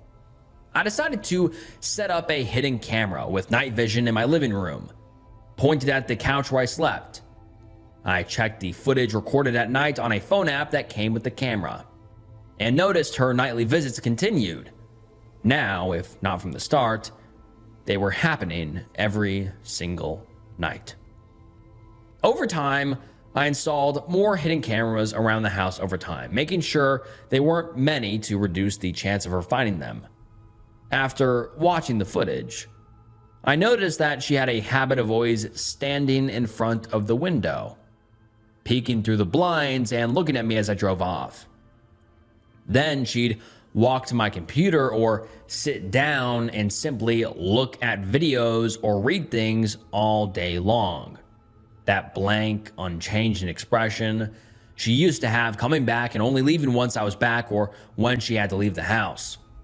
Originally, she didn't leave the house that much, but as she became more comfortable being alone, she gradually made a habit of getting groceries on her own while I was at work, messaging me to ask if I wanted anything. Knowing what I knew, this started to look suspicious as well. So one day, I decided to follow her to clear my doubts. That day, I took the day off and lied to her, telling her I was heading to work. The day before, I placed a tracker in her car I bought a few days earlier. And that morning, I sneaked out a change of clothes and a pair of binoculars in my suitcase, then drove my own car to a parking lot near a car rental place to rent one for the day. After that, I switched clothes, checked the tracker on the app, and began following her around. I felt guilty about returning to my old ways and disappointing Miss Price, but I told myself this time wasn't out of jealousy or insecurity. Rather, it was due to fear for my safety. She did what any normal person would do: visit the mall and a few smaller stores. The thing that scared me the most was what I found she did after. I followed Emma back home, making sure to keep my distance, and parked the car a few streets away, far enough to be unnoticed and close enough to use my binoculars. After she parked and carried the groceries inside, I looked at my phone and accessed the camera's app to look at her in real time. She took everything out of the bags and put everything in its respective place, but left a block of raw meat, I think it was beef, out on the counter. Next, she got a mop and a bucket, took off all of her clothes, threw them on a nearby couch, grabbed a chunk of meat and began eating it. My jaw hit the bottom of the car as I looked at my now ex-girlfriend eating raw meat with nothing on, the fresh blood dripping down her mouth and onto her chest and abdomen in a way that reminded me of some sort of satanic ritual or the like. I felt sick to my stomach, unsure if this was some sort of mental illness or something else. And the somewhat low quality of the chewing noises and her grunts simply added to the bizarre experience. Then, as I recovered from the shock and tried to make sense of what I was seeing and hearing, I recalled her search history and her strange fascination with the attack that killed her parents. I believe in the paranormal, but had never experienced anything myself, and I was wondering if what attacked Emma and her parents that day wasn't a bear, but something else. If maybe, just maybe, my beloved girlfriend had fallen victim to the monster as well, and it had come back pretending to be her. Looking back at the video feed, she kept eating the entire chunk of meat, probably about 4 pounds, though I couldn't really tell from the video alone, until it was completely gone. It was an insane amount of meat that no human should eat in a single day, let alone in a single meal. After that, she mopped down the floor, cleaned herself with a few napkins, brought them to the bathroom, and flushed them down the toilet. Lastly, she went to take a shower. All the evidence of her feast gone, were it not for me having a recording of it. As far as I could tell, this was the first time she did something like that in the house. No other recordings showed her doing anything like that in the past. That night, I came home still pretending to have worked. Fortunately, she didn't ask about it, and we spent the night peacefully. Just in case, I put the phone in my pajama pants, grabbed the kitchen knife, and slid it under my pillow before going to bed.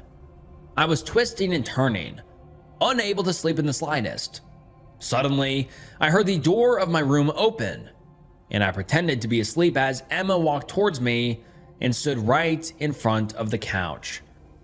I half opened my eyes and saw the woman I used to love, her face perfectly illuminated by moonlight, mine obscured by penumbra. From that night, I was unable to understand the look in her eyes. That look that had sent shivers down my spine multiple times, even though I didn't know why. It was hunger, a ravenous, primal hunger. I was her prey. I couldn't move. My breathing started to get heavy, and I had to do my best to keep it under control. I pretended to be asleep while that thing kept looking at me. It felt like I was stuck in that uncomfortable space for hours, but whatever the actual time was, she left after a while. When I felt the danger had passed, I was finally able to fall asleep, and did so almost immediately. I woke up again with a sudden jolt of pain, and found Emma, or the thing masquerading as her, kneeling down and biting down on my left arm. I tried pulling away, and she bit down a chunk of skin without mercy. "What is wrong with you?" I asked, the adrenaline quickly rushing through my body as I went on high alert and pushed her away, grabbing the knife with my right hand and pointing it at her while trying to step back.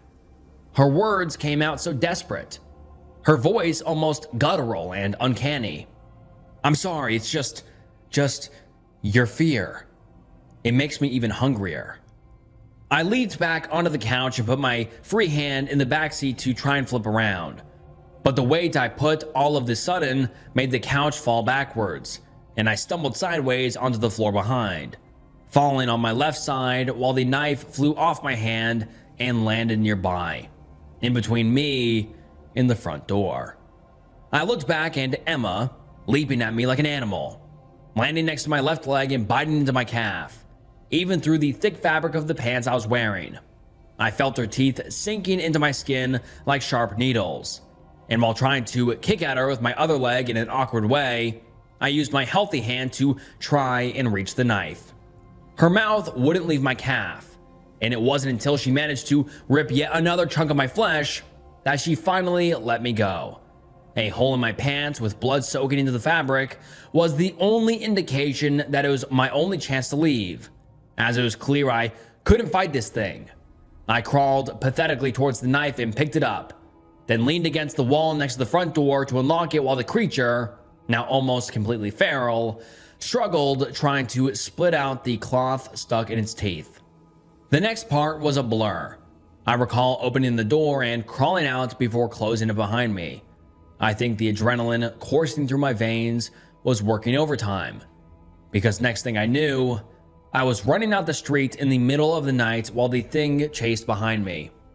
I don't know how long that went for, but I'm sure that, had I not closed the door while I was distracted, it would have caught up to me before I was saved. I didn't know how this happened, as I lost consciousness when help arrived. I woke up a few days later, finding myself with bandages not only on my calf and wrist, but also on my stomach.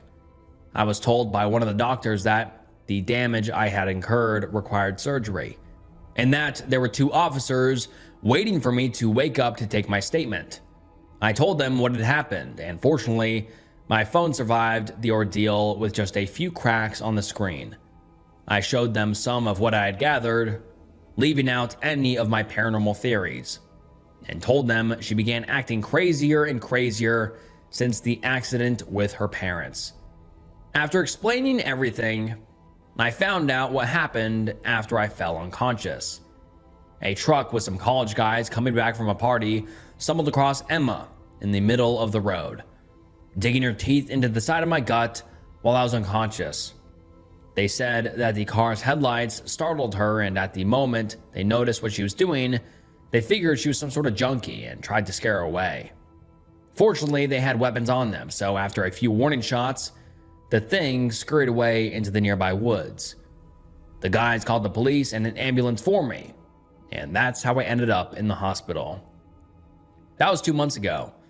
Since then, the government officials came to my home and confiscated my cameras and electronics.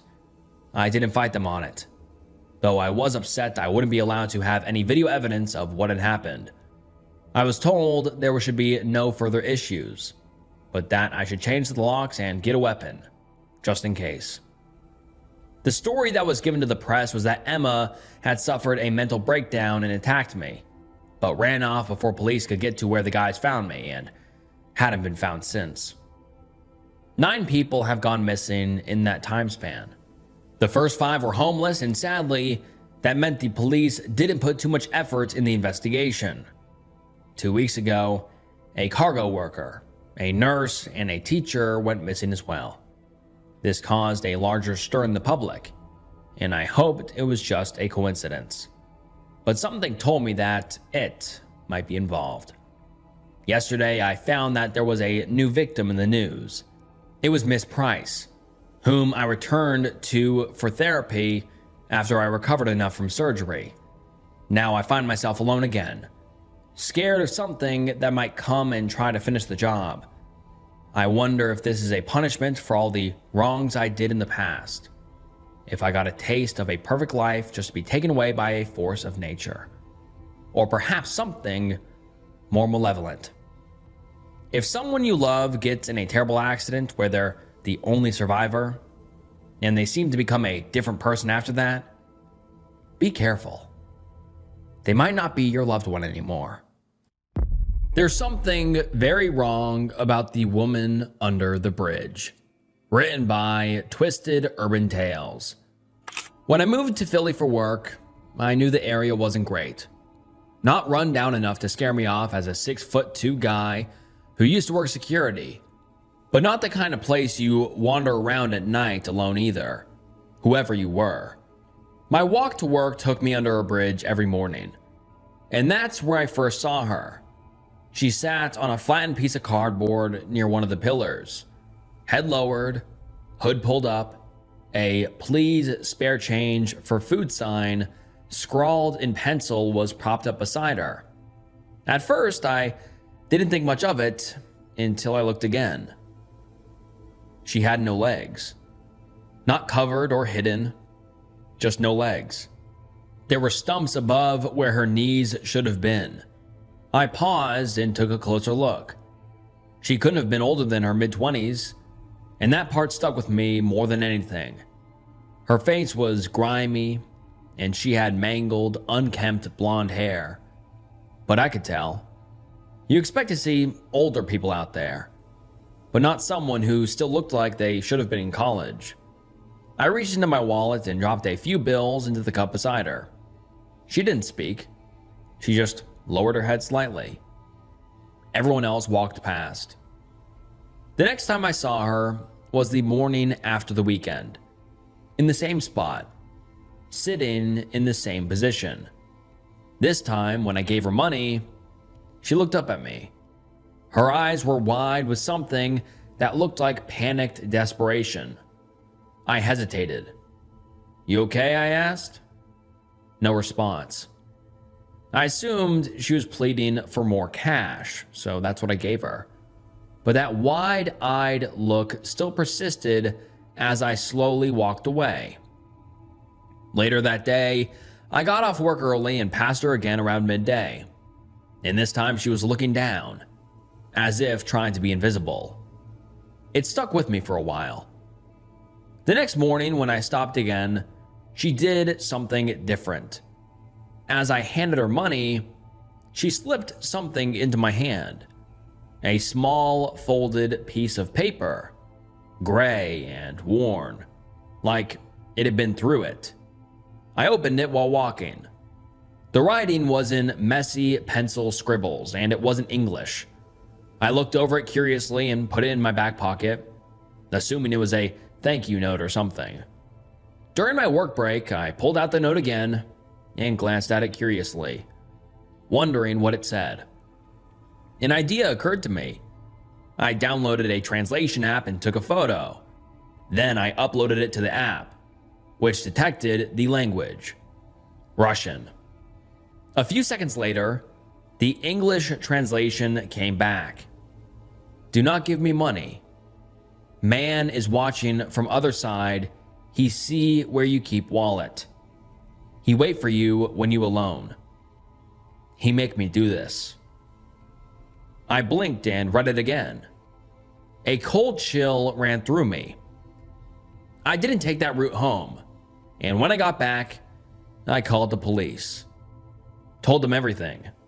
The woman, the note, the warning. The voice on the other end barely reacted, sounding like it was just another Tuesday. Just said that they'd get someone to check it out. Didn't ask for the note or any further details. No follow-up questions, no urgency, nothing. I hung up with no real optimism that they'd take any action. 2 days later, I went back early in the morning, just to check if anything had changed. The streets were still dark, completely empty at that hour. I had a fake wallet in my back pocket and my pistol just in case, but I wasn't expecting to use it. I arrived hoping to see the area cornered off, at least some sign that the authorities had been there, but there was none at all. And she wasn't there. The spot under the bridge was empty. The cardboard and the sign were gone. I glanced at my watch and stood there, telling myself it was early. She might not be out yet. But where else would she be? After all, she slept there. I stood there longer than I should have, listening. The water beneath the bridge moved slowly, quietly. Then I heard something. Faint, like a voice. I turned my head in its direction, then followed it cautiously down toward the riverbank. As I walked, the ground became uneven, damp. I paused a few more times, listening closely, but I didn't hear the sound again. I almost turned around and left. But then I saw a dark shape out in the distance shift. It didn't look right. I took a few more steps towards it, and that's when I saw what it was. Someone was in the water. I rushed closer, and that's when I saw her, turning in the current as it washed over her face. I opened my phone torch and pointed it at her. It was the same homeless girl from under the bridge. She was tied up and barely moving. I waded in without thinking. The water soaked through my shoes instantly as I grabbed her and slipped my arm under her shoulder. I lifted her out of the water. She was slippery and cold. There was blood on her arms and down the front of her shirt. Her eyes flickered open as I pulled her out, dragging her onto the bank. Then her eyes widened and her hand grabbed my shirt, weakly but urgently. I realized she was looking behind me. Then footsteps. I reacted before I could even think. I didn't even stop to look. I just pulled out my gun, turned, and fired. The sound was deafening, cutting through the silence. Something hit the ground in the distance before I fully saw it. My heart racing, I swallowed and approached closer, both hands on the gun. A tall man lay twitching on the damp ground. I pointed my phone torch at him. He was dressed in black, mask over his face, gun in his hand. If she hadn't warned me, I would have been dead. As I looked into his eyes, the realization dawned on me. This was him, the one using her, making her sit there, day after day, pulling people in. When she looked at me like that, she hadn't been begging. She'd been trying to warn me, and he must have found out about the note. I felt sick. Rage flooded in so fast it drowned everything else. I aimed at his head and fired. He stopped moving instantly, but I fired again and again. I lost count. Each shot was louder than the last, splitting through the silence in the dark. I kept firing after it stopped being self-defense. Consequences be damned. It took me a few seconds to catch my breath after the last shot. Then I rushed back towards the water. By the time I got back to her, she wasn't responsive. I dropped to my knees beside her and lifted her. "Hey, stay with me," I said, my voice breaking. "You're okay. You'll be okay." There was no reaction. I pressed my fingers to her neck, feeling for anything. "Come on," I muttered under my breath. I pulled out my phone and called an ambulance, trying to keep my voice steady as I explained the situation. Every second felt stretched thin. "It's okay," I told her. "You're safe now." But I didn't know if she could even hear me. And as I said it, I could feel a sinking feeling in my chest. The paramedics tried. They worked on her right there by the water. As I stood back watching them, but it didn't take long. She was pronounced dead on arrival. I still walk that route sometimes. Not because I have to, but because I can't stop thinking about it. I feel eyes on me every time I go back to that place under the bridge. Half the time I expect someone to step out of the shadows and come at me. I'm always ready for it now. I walk through it slowly, tense, waiting, listening for the smallest sound, but nothing ever since. People walk through it like nothing ever happened, just like every other part of the city. Most people never even noticed her. But now, some of them notice the flowers I left where she used to sit. You know how to spot a kind of thing? Written by Saturday. A long time ago, someone asked me a strange question. It was my last year of high school. I was drunk out of my mind and crashing at a friend's place. We were coming down from an after party and half of us didn't want to go home. Two guys were sleeping on the floor. One was nodding on and off at a lazy boy in the corner, still gripping a 40. I was on the couch with a curly-haired girl, talking about nothing. You know how to spot a kind of thing? What kind of thing? No, she said, lazily shaking her head. Not a kind of thing, a kind of thing. You're not making any sense. She poked me in the chest and put her head on my shoulder, falling half asleep as she explained. It's a game. It teaches you to think about stuff. All right, what is it? You sure you want to know? I mean, now I have to. I was barely paying attention. My hands smelled like cheese snacks and rubber. We'd been playing ping pong, and the rackets were kind of cheap.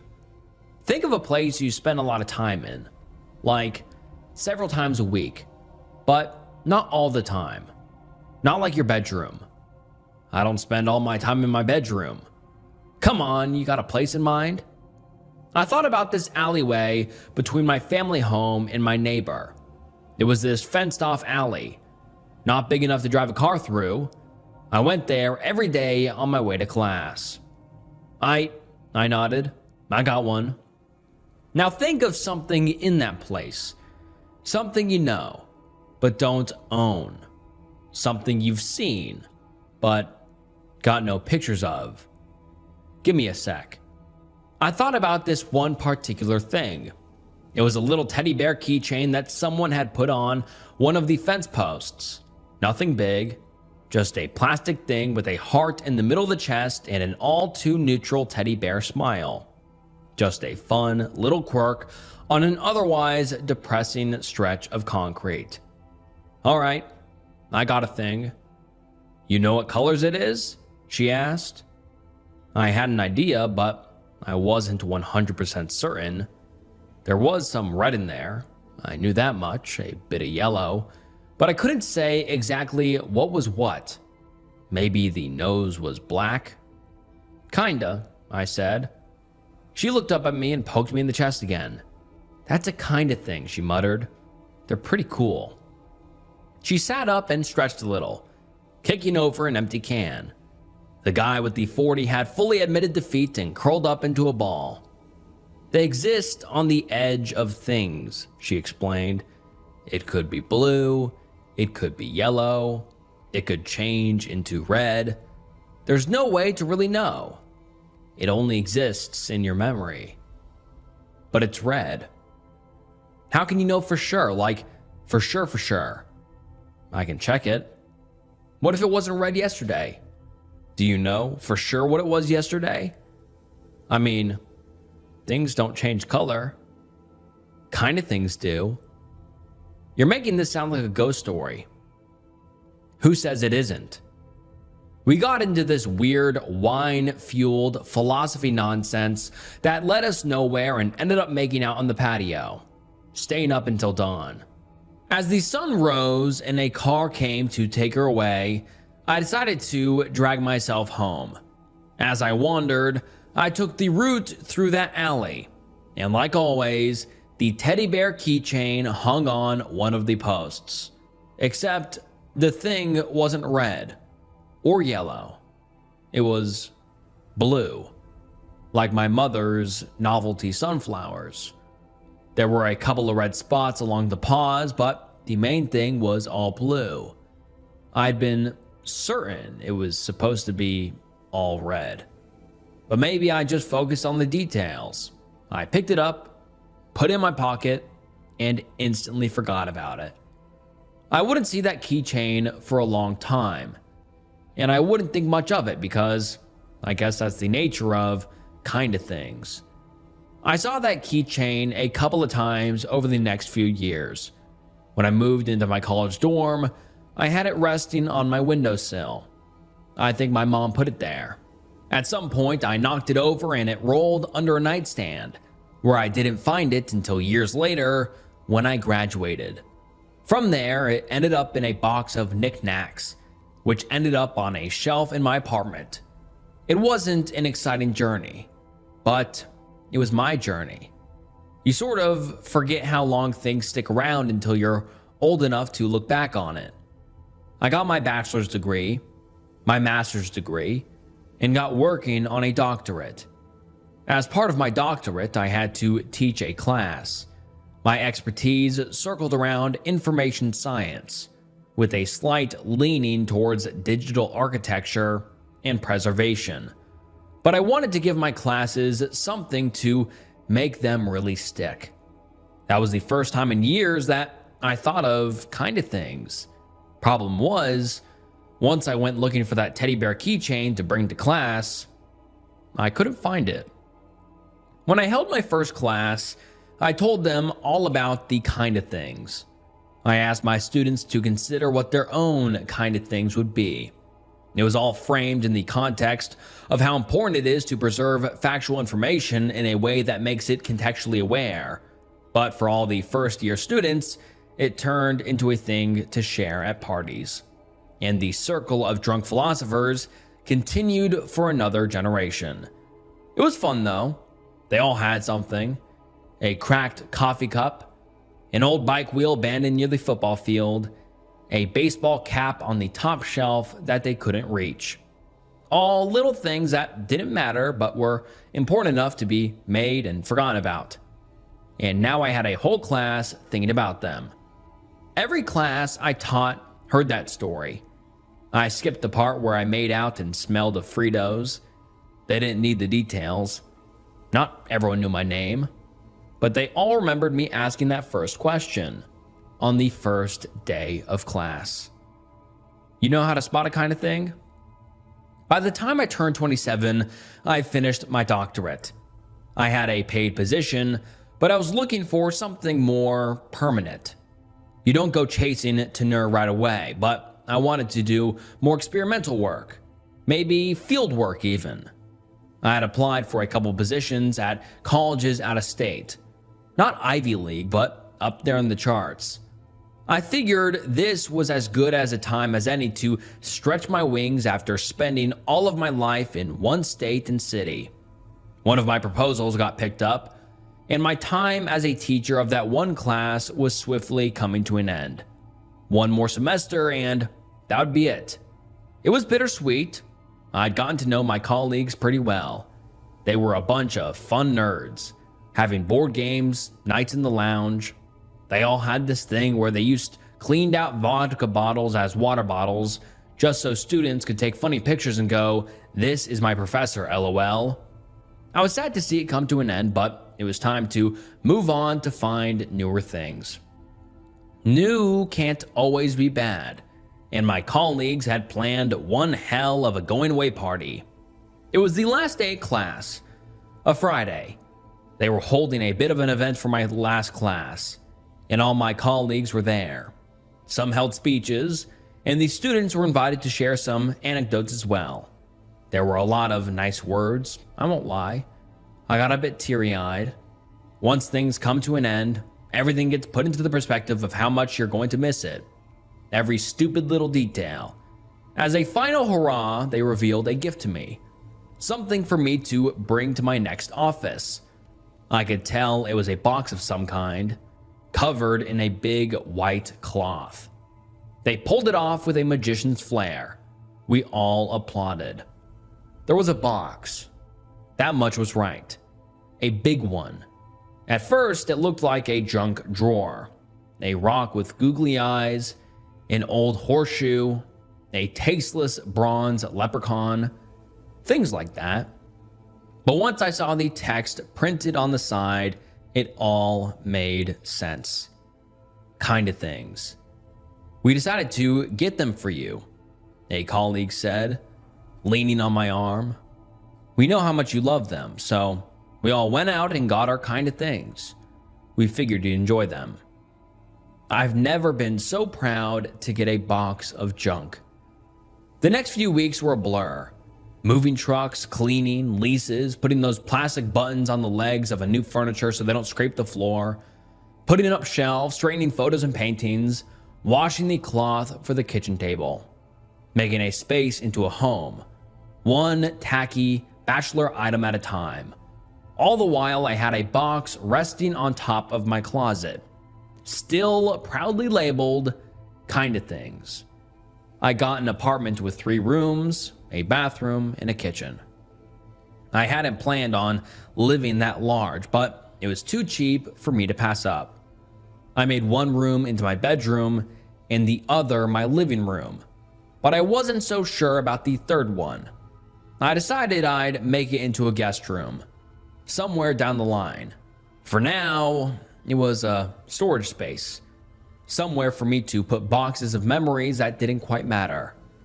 Not just the kind of things, but the baseball cards, the participation trophies, and the signed band shirts. It was all in there. I think most people have a space like that, in one way or another. It didn't seem like a big deal at the time.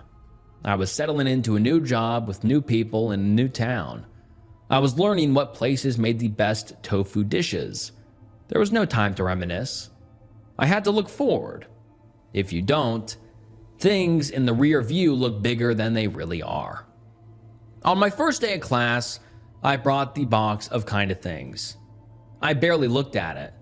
I was too busy trying to keep the notes in my head organized. I couldn't half-ass my first day on the job. I had to make an impression. Not just for my students, but there'd be a couple of new colleagues in the crowd. That's why I brought the box. Crowds love props. I shook hands with those who attended, introduced myself, and got a moderate crowd of about 40 people for my first day. Not just a class, but a couple of extras. I asked them all to sit up front as I unveiled the box. I had it turned outward towards the students. I barely saw the thing myself. No photos, I emphasized, shushing them with a finger like I was telling a secret. No pictures and no ownership. You can keep them, but they're never really yours. That got a couple of chuckles. I had a presentation ready and had them name a couple of kind of things in their own lives as I slowly pivoted into a metaphor related to my field of study. It was pretty clean.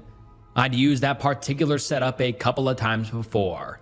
And yet, there was something about that one class that didn't sit right with me. I couldn't put my finger on it. It wasn't just being nervous about a new job. It was something about the crowd. Every time I looked back, my eyes got stuck on something. Like how you react to sudden movement, but with nothing changing.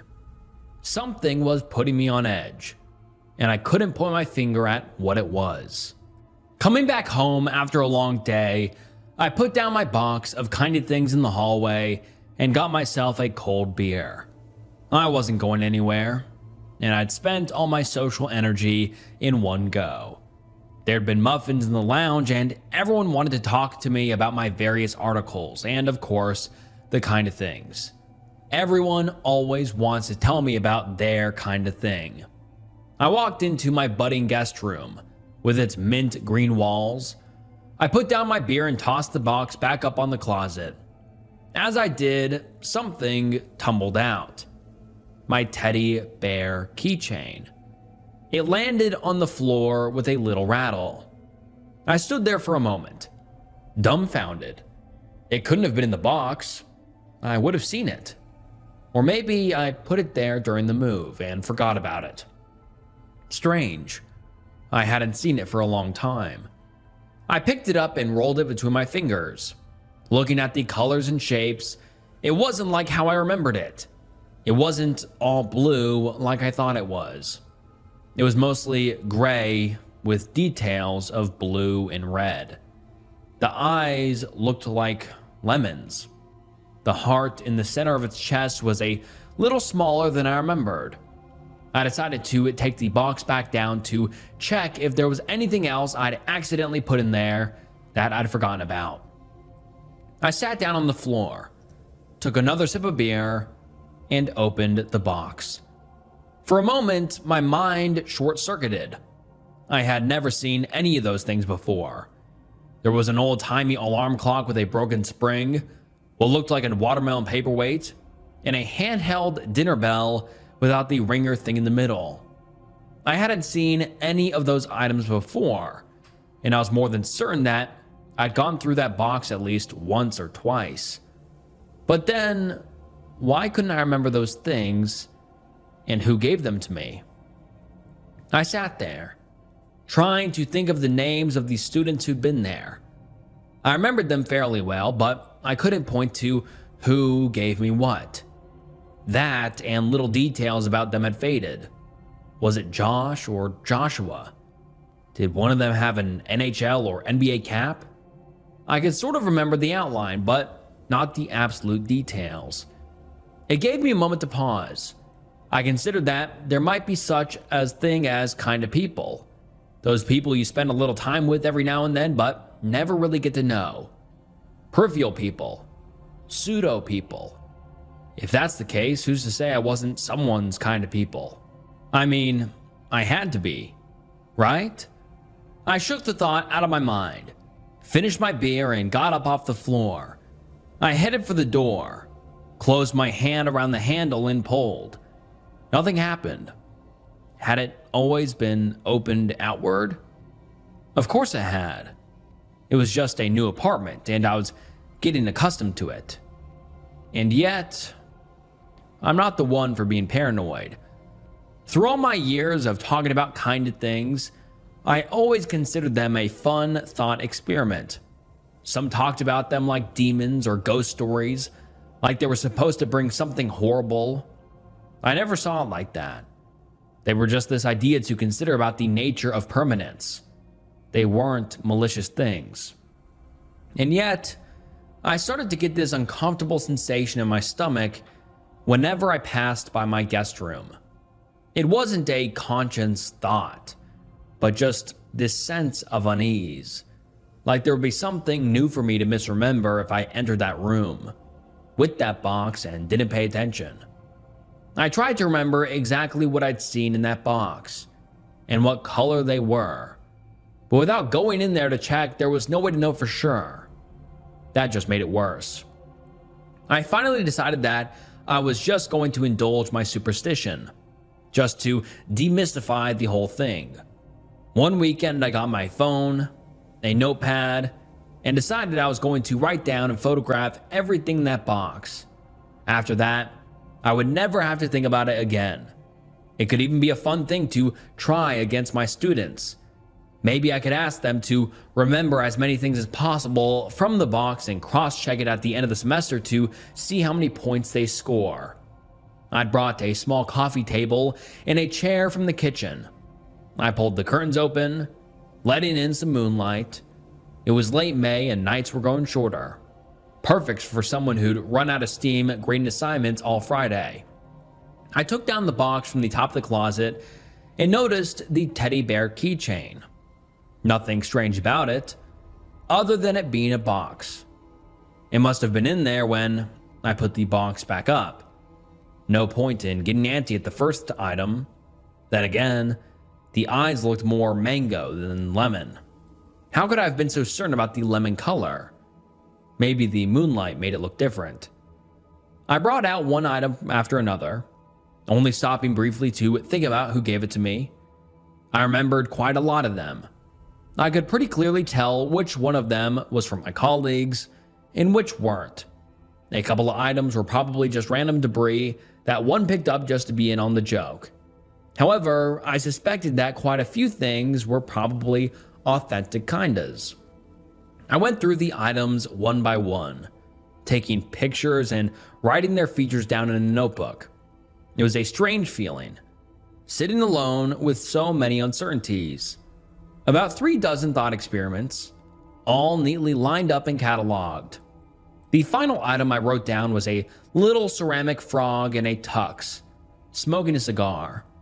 There were some folks outside making a ruckus, so I got up to close the guest room door. I paused for a moment to consider which way the door went. It opened outward.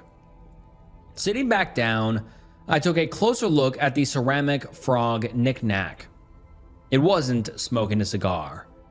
It was more like a cigarette. A long, lean one. It wasn't a big detail, but it was enough to make me doubt myself. What if I had cataloged something else wrong? Just a teeny tiny bit wrong. That would put the whole thing into question. I had to be certain. I went back along the line of items, double checking. I made a few corrections. The alarm clock was stuck on 1:30, not 1:25. The broken spring went around 6 times with a twirl at the end, not 7 times with a straight end. And finally, I was back to my teddy bear keychain. I wrote down the details as I remembered them. Scratching my head, I got up. I needed a break anyway. I went back to the guest room door and tugged on the handle. It was supposed to open outward, but it didn't. I pulled it inward instead. That didn't work either. I took a step back, feeling a stone sink into my chest. I could hear my own breathing as the room felt smaller. I put my hand on the handle again and took a deep breath. I'd opened this door before. I knew it would open again. I turned the handle and pushed. It swung outward. I breathed a sigh of relief. Then again, why was I relieved? What was I expecting? There was no world in which that door wouldn't open. So what was the big deal? I decided I wouldn't let myself be tricked by uncertainty. I closed the door and opened it again. Then I did it again. Then I did it a third time, but with a little celebratory swirl. As I came around, I noticed something on the coffee table. The frog was definitely smoking a cigar. I stopped mid-twirl and looked a little closer. That wasn't right. I'd written cigar, crossed it out, written cigarette, and now it was certainly a cigar again. I picked it up and held it up to the light. Definitely a cigar. No doubt about it. In every conceivable angle. I tried to get a reference point, like how the cigar was as thick as its froggy fingers. A cigarette wouldn't be like that. That was something I could rely on. A measurement, not a casual observation. I put it down and stepped back, looking at the table as a whole. Without perceiving every single item individually, there were things I didn't recognize. I couldn't put my finger on what it was, but I knew something looked different. Or maybe not even looked. It felt different. For the first time, I considered that maybe kind of things weren't just a thought experiment. Maybe there really was something to them. Maybe the items at the fringe of our lives do possess some quality that we don't perceive until we sit down and look. And if that was the case, what might happen if you put 36 of them in a single room and close the door? Hold on. I didn't close the door. It was open last time I checked. I paused for a moment, taking a deep breath. I was spiraling for no reason, working myself up over nothing, like staring at a still picture, thinking there's a ghost in it. There weren't creepy ghosts or creepy crawlies. They were just little things left by the roadside, figuratively and literally. I picked up the first thing I spotted and held it up, a little glass snail. It lost one of its eye stalks. I looked to my reference sheet to confirm which eye it was, only to realize the snail wasn't on the sheet to begin with. Had I missed it? At that point, I stopped. I flicked the snail across the room, grasped my head, and said no out loud. I needed to hear the word to ground myself. I was making things up. I had to be. I decided to call it a night, leaving it all on the table for now. I shook my head and turned to the window, grasping for the curtains as I checked my phone. It was getting close to 11 p.m. There were no curtains. Looking up, I realized I was standing at the wrong end of the room. The window was to the right, and there were no curtains. I had been so certain just a second ago, but my hand just tapped against the eggshell wallpaper. I was getting confused. Turning back around, I noticed two things. One, that the door was slightly more to the right than I thought it would be, and that the coffee table was up against the leftmost wall. It's like I'd turned the wrong way. My eyes briefly crossed over, and I saw double. I shook my head again, trying to make sense of what I was seeing. I tried telling myself it was conditioning. I had been thinking about uncertainty all day, and I was tricking myself into a pattern of thought. I headed for the door, turned the handle, and pushed outward. Again, nothing. This didn't make sense. I knew it opened outward, and I refused to believe otherwise. Something was wrong. Something was very wrong, and I had to accept that this was not normal. Over the next few minutes, it felt like everything changed every time I looked away.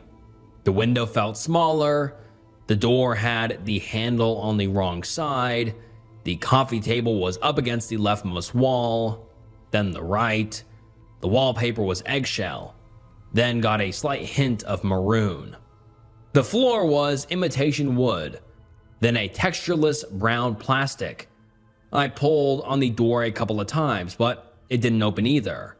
I turned to open the window, but it was gone. I could feel a cold sweat coming on. I wasn't imagining this. It wasn't a misunderstanding. I knew what was out there, and I knew I'd looked out that window dozens of times. I backed away and put my hand on the light switch.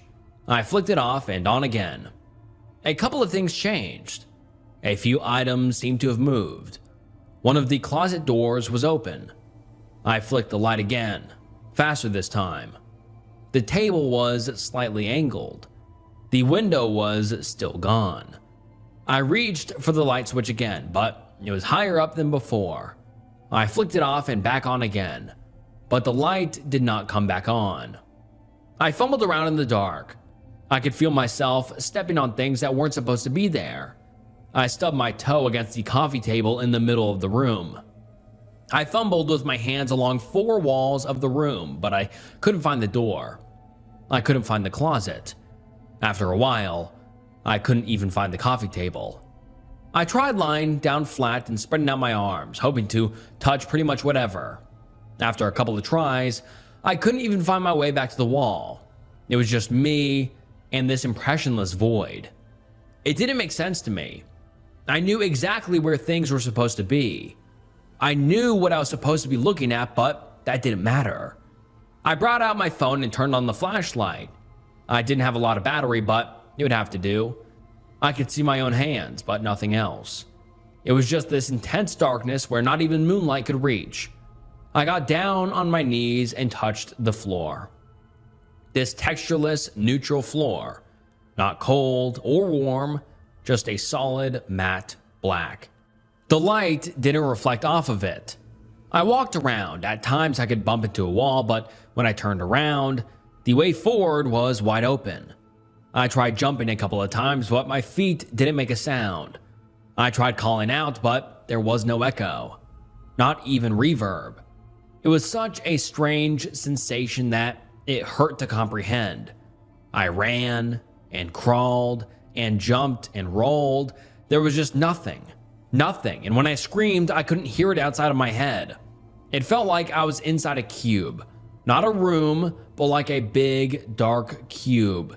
It's as if the kind of things had made everything so uncertain that I slipped between the cracks, ending up in some place in between. If I tripped or fell, I could feel myself rolling off the floor and landing on what was previously a wall, making me think every angle was made to be uncertain, designed to change. After a while, I just started walking forward. I walked and walked and walked, but never hit a wall. 10 minutes, still no wall. My heart was pounding out of my chest, and I could taste salt on my tongue. Without anything outside yourself, you start to notice details you would otherwise ignore, like how you breathe or how your heart sounds as it beats. You can hear the tendons stretch in your legs with every step, and you start to question why. I tried to fixate on things I knew for certain.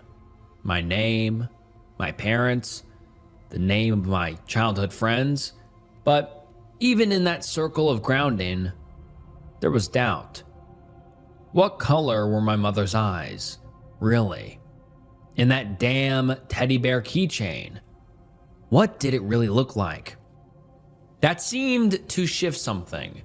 There was a flash, like a light post going past a speeding car. That was something. Reaction. Maybe the kind of things, if they got me lost, could also help me find a way back. I thought about that teddy bear keychain. I tried to imagine myself on that first drunken morning, picking it up from the fence behind my family home. I remember turning it over in my hands, looking at the colors and the patterns, but in that thought, there was nothing there. Just this swirling pattern of black and white, like the static between TV channels. Thinking about how it tickled my hands, making my brain feel like it needed to discard the memory like an unpleasant sneeze. I brought the memory back further. I thought about that night on the couch with that curly-haired girl. That night when I first heard about the kind of things. Who had she been? We talked all night. We'd made out, but I couldn't remember her name. Did I ever see her again? And there were a couple of things that didn't add up. Had she known anyone at the party? Why was she the only girl there? Why didn't we exchange numbers? My thoughts spiraled as I started to question every step along the path. You are what you do, and if all you've done can be called into question, you start to feel like nothing. And I fell to my knees. It didn't hurt. Nothing hurt. It was like floating in a world that forgot to pull you down. I would sometimes find myself inches above the ground, having to stretch my toes down to feel something solid. After a while, I lost that too. But I kept my mind on that teddy bear. I pushed past the fractal images I'd built in my mind. The red, the blue, the gray, the black, the lime and mango eyes. If you looked past all of it, there were certainties that never changed. It had 2 eyes, 2 legs, 2 arms, and a heart on its chest. That was always there. That was certain. I repeated it like a mantra. 2 eyes, 2 legs, 2 arms, and a heart. 2 eyes, 2 legs, 2 arms, and a heart. Something was happening. The ground came back. There was a light. Were there distant lamps, pieces of wallpaper, or lonely stars? It was a night sky. I recognized some of the constellations. I spun around, pointing out patterns I recognized. I spun on my heel, excited to feel something solid beneath me. 2 eyes, 2 legs, 2 arms, and a heart. As I came around the second spin, my entire field of view was absorbed. Something astronomically large, impossibly large, a planet-sized eye. So unfathomable that it couldn't be considered a thing or a place, it just was. An eye. The word rattled in my mind like a panicked bird in a cage, screaming at me, over and over. An eye. It was an eye. It repeated to the point where it turned from thing to word to noise. An eye. An eye. An eye. An eye. An eye. I shut my eyes and imagined the teddy bear key ring in my hands.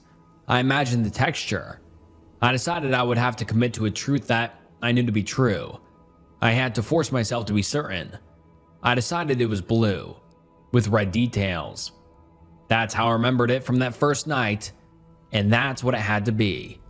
Blue, with red details, and lemon eyes.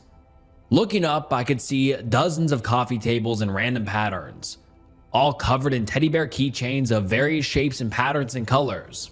All the while, something so large that the universe itself looked like the dark of its eye bore down on me from every angle. It didn't need to say anything. I knew what had to be done. It wanted a choice, a certainty. I had to show it the right kind of thing. I have no idea how long I wandered that void, poking and prodding at those little keychains. One was darker blue with yellow lining. One was almost green. Every color combination imaginable, in every angle. The eye was patient. I had to be right. I don't know how long it took me, but I found myself holding something. I held it up, and I looked at it. I knew it was the right one before I even noticed the colors. Maybe it became the right one just by believing it to be. That's when it hit me.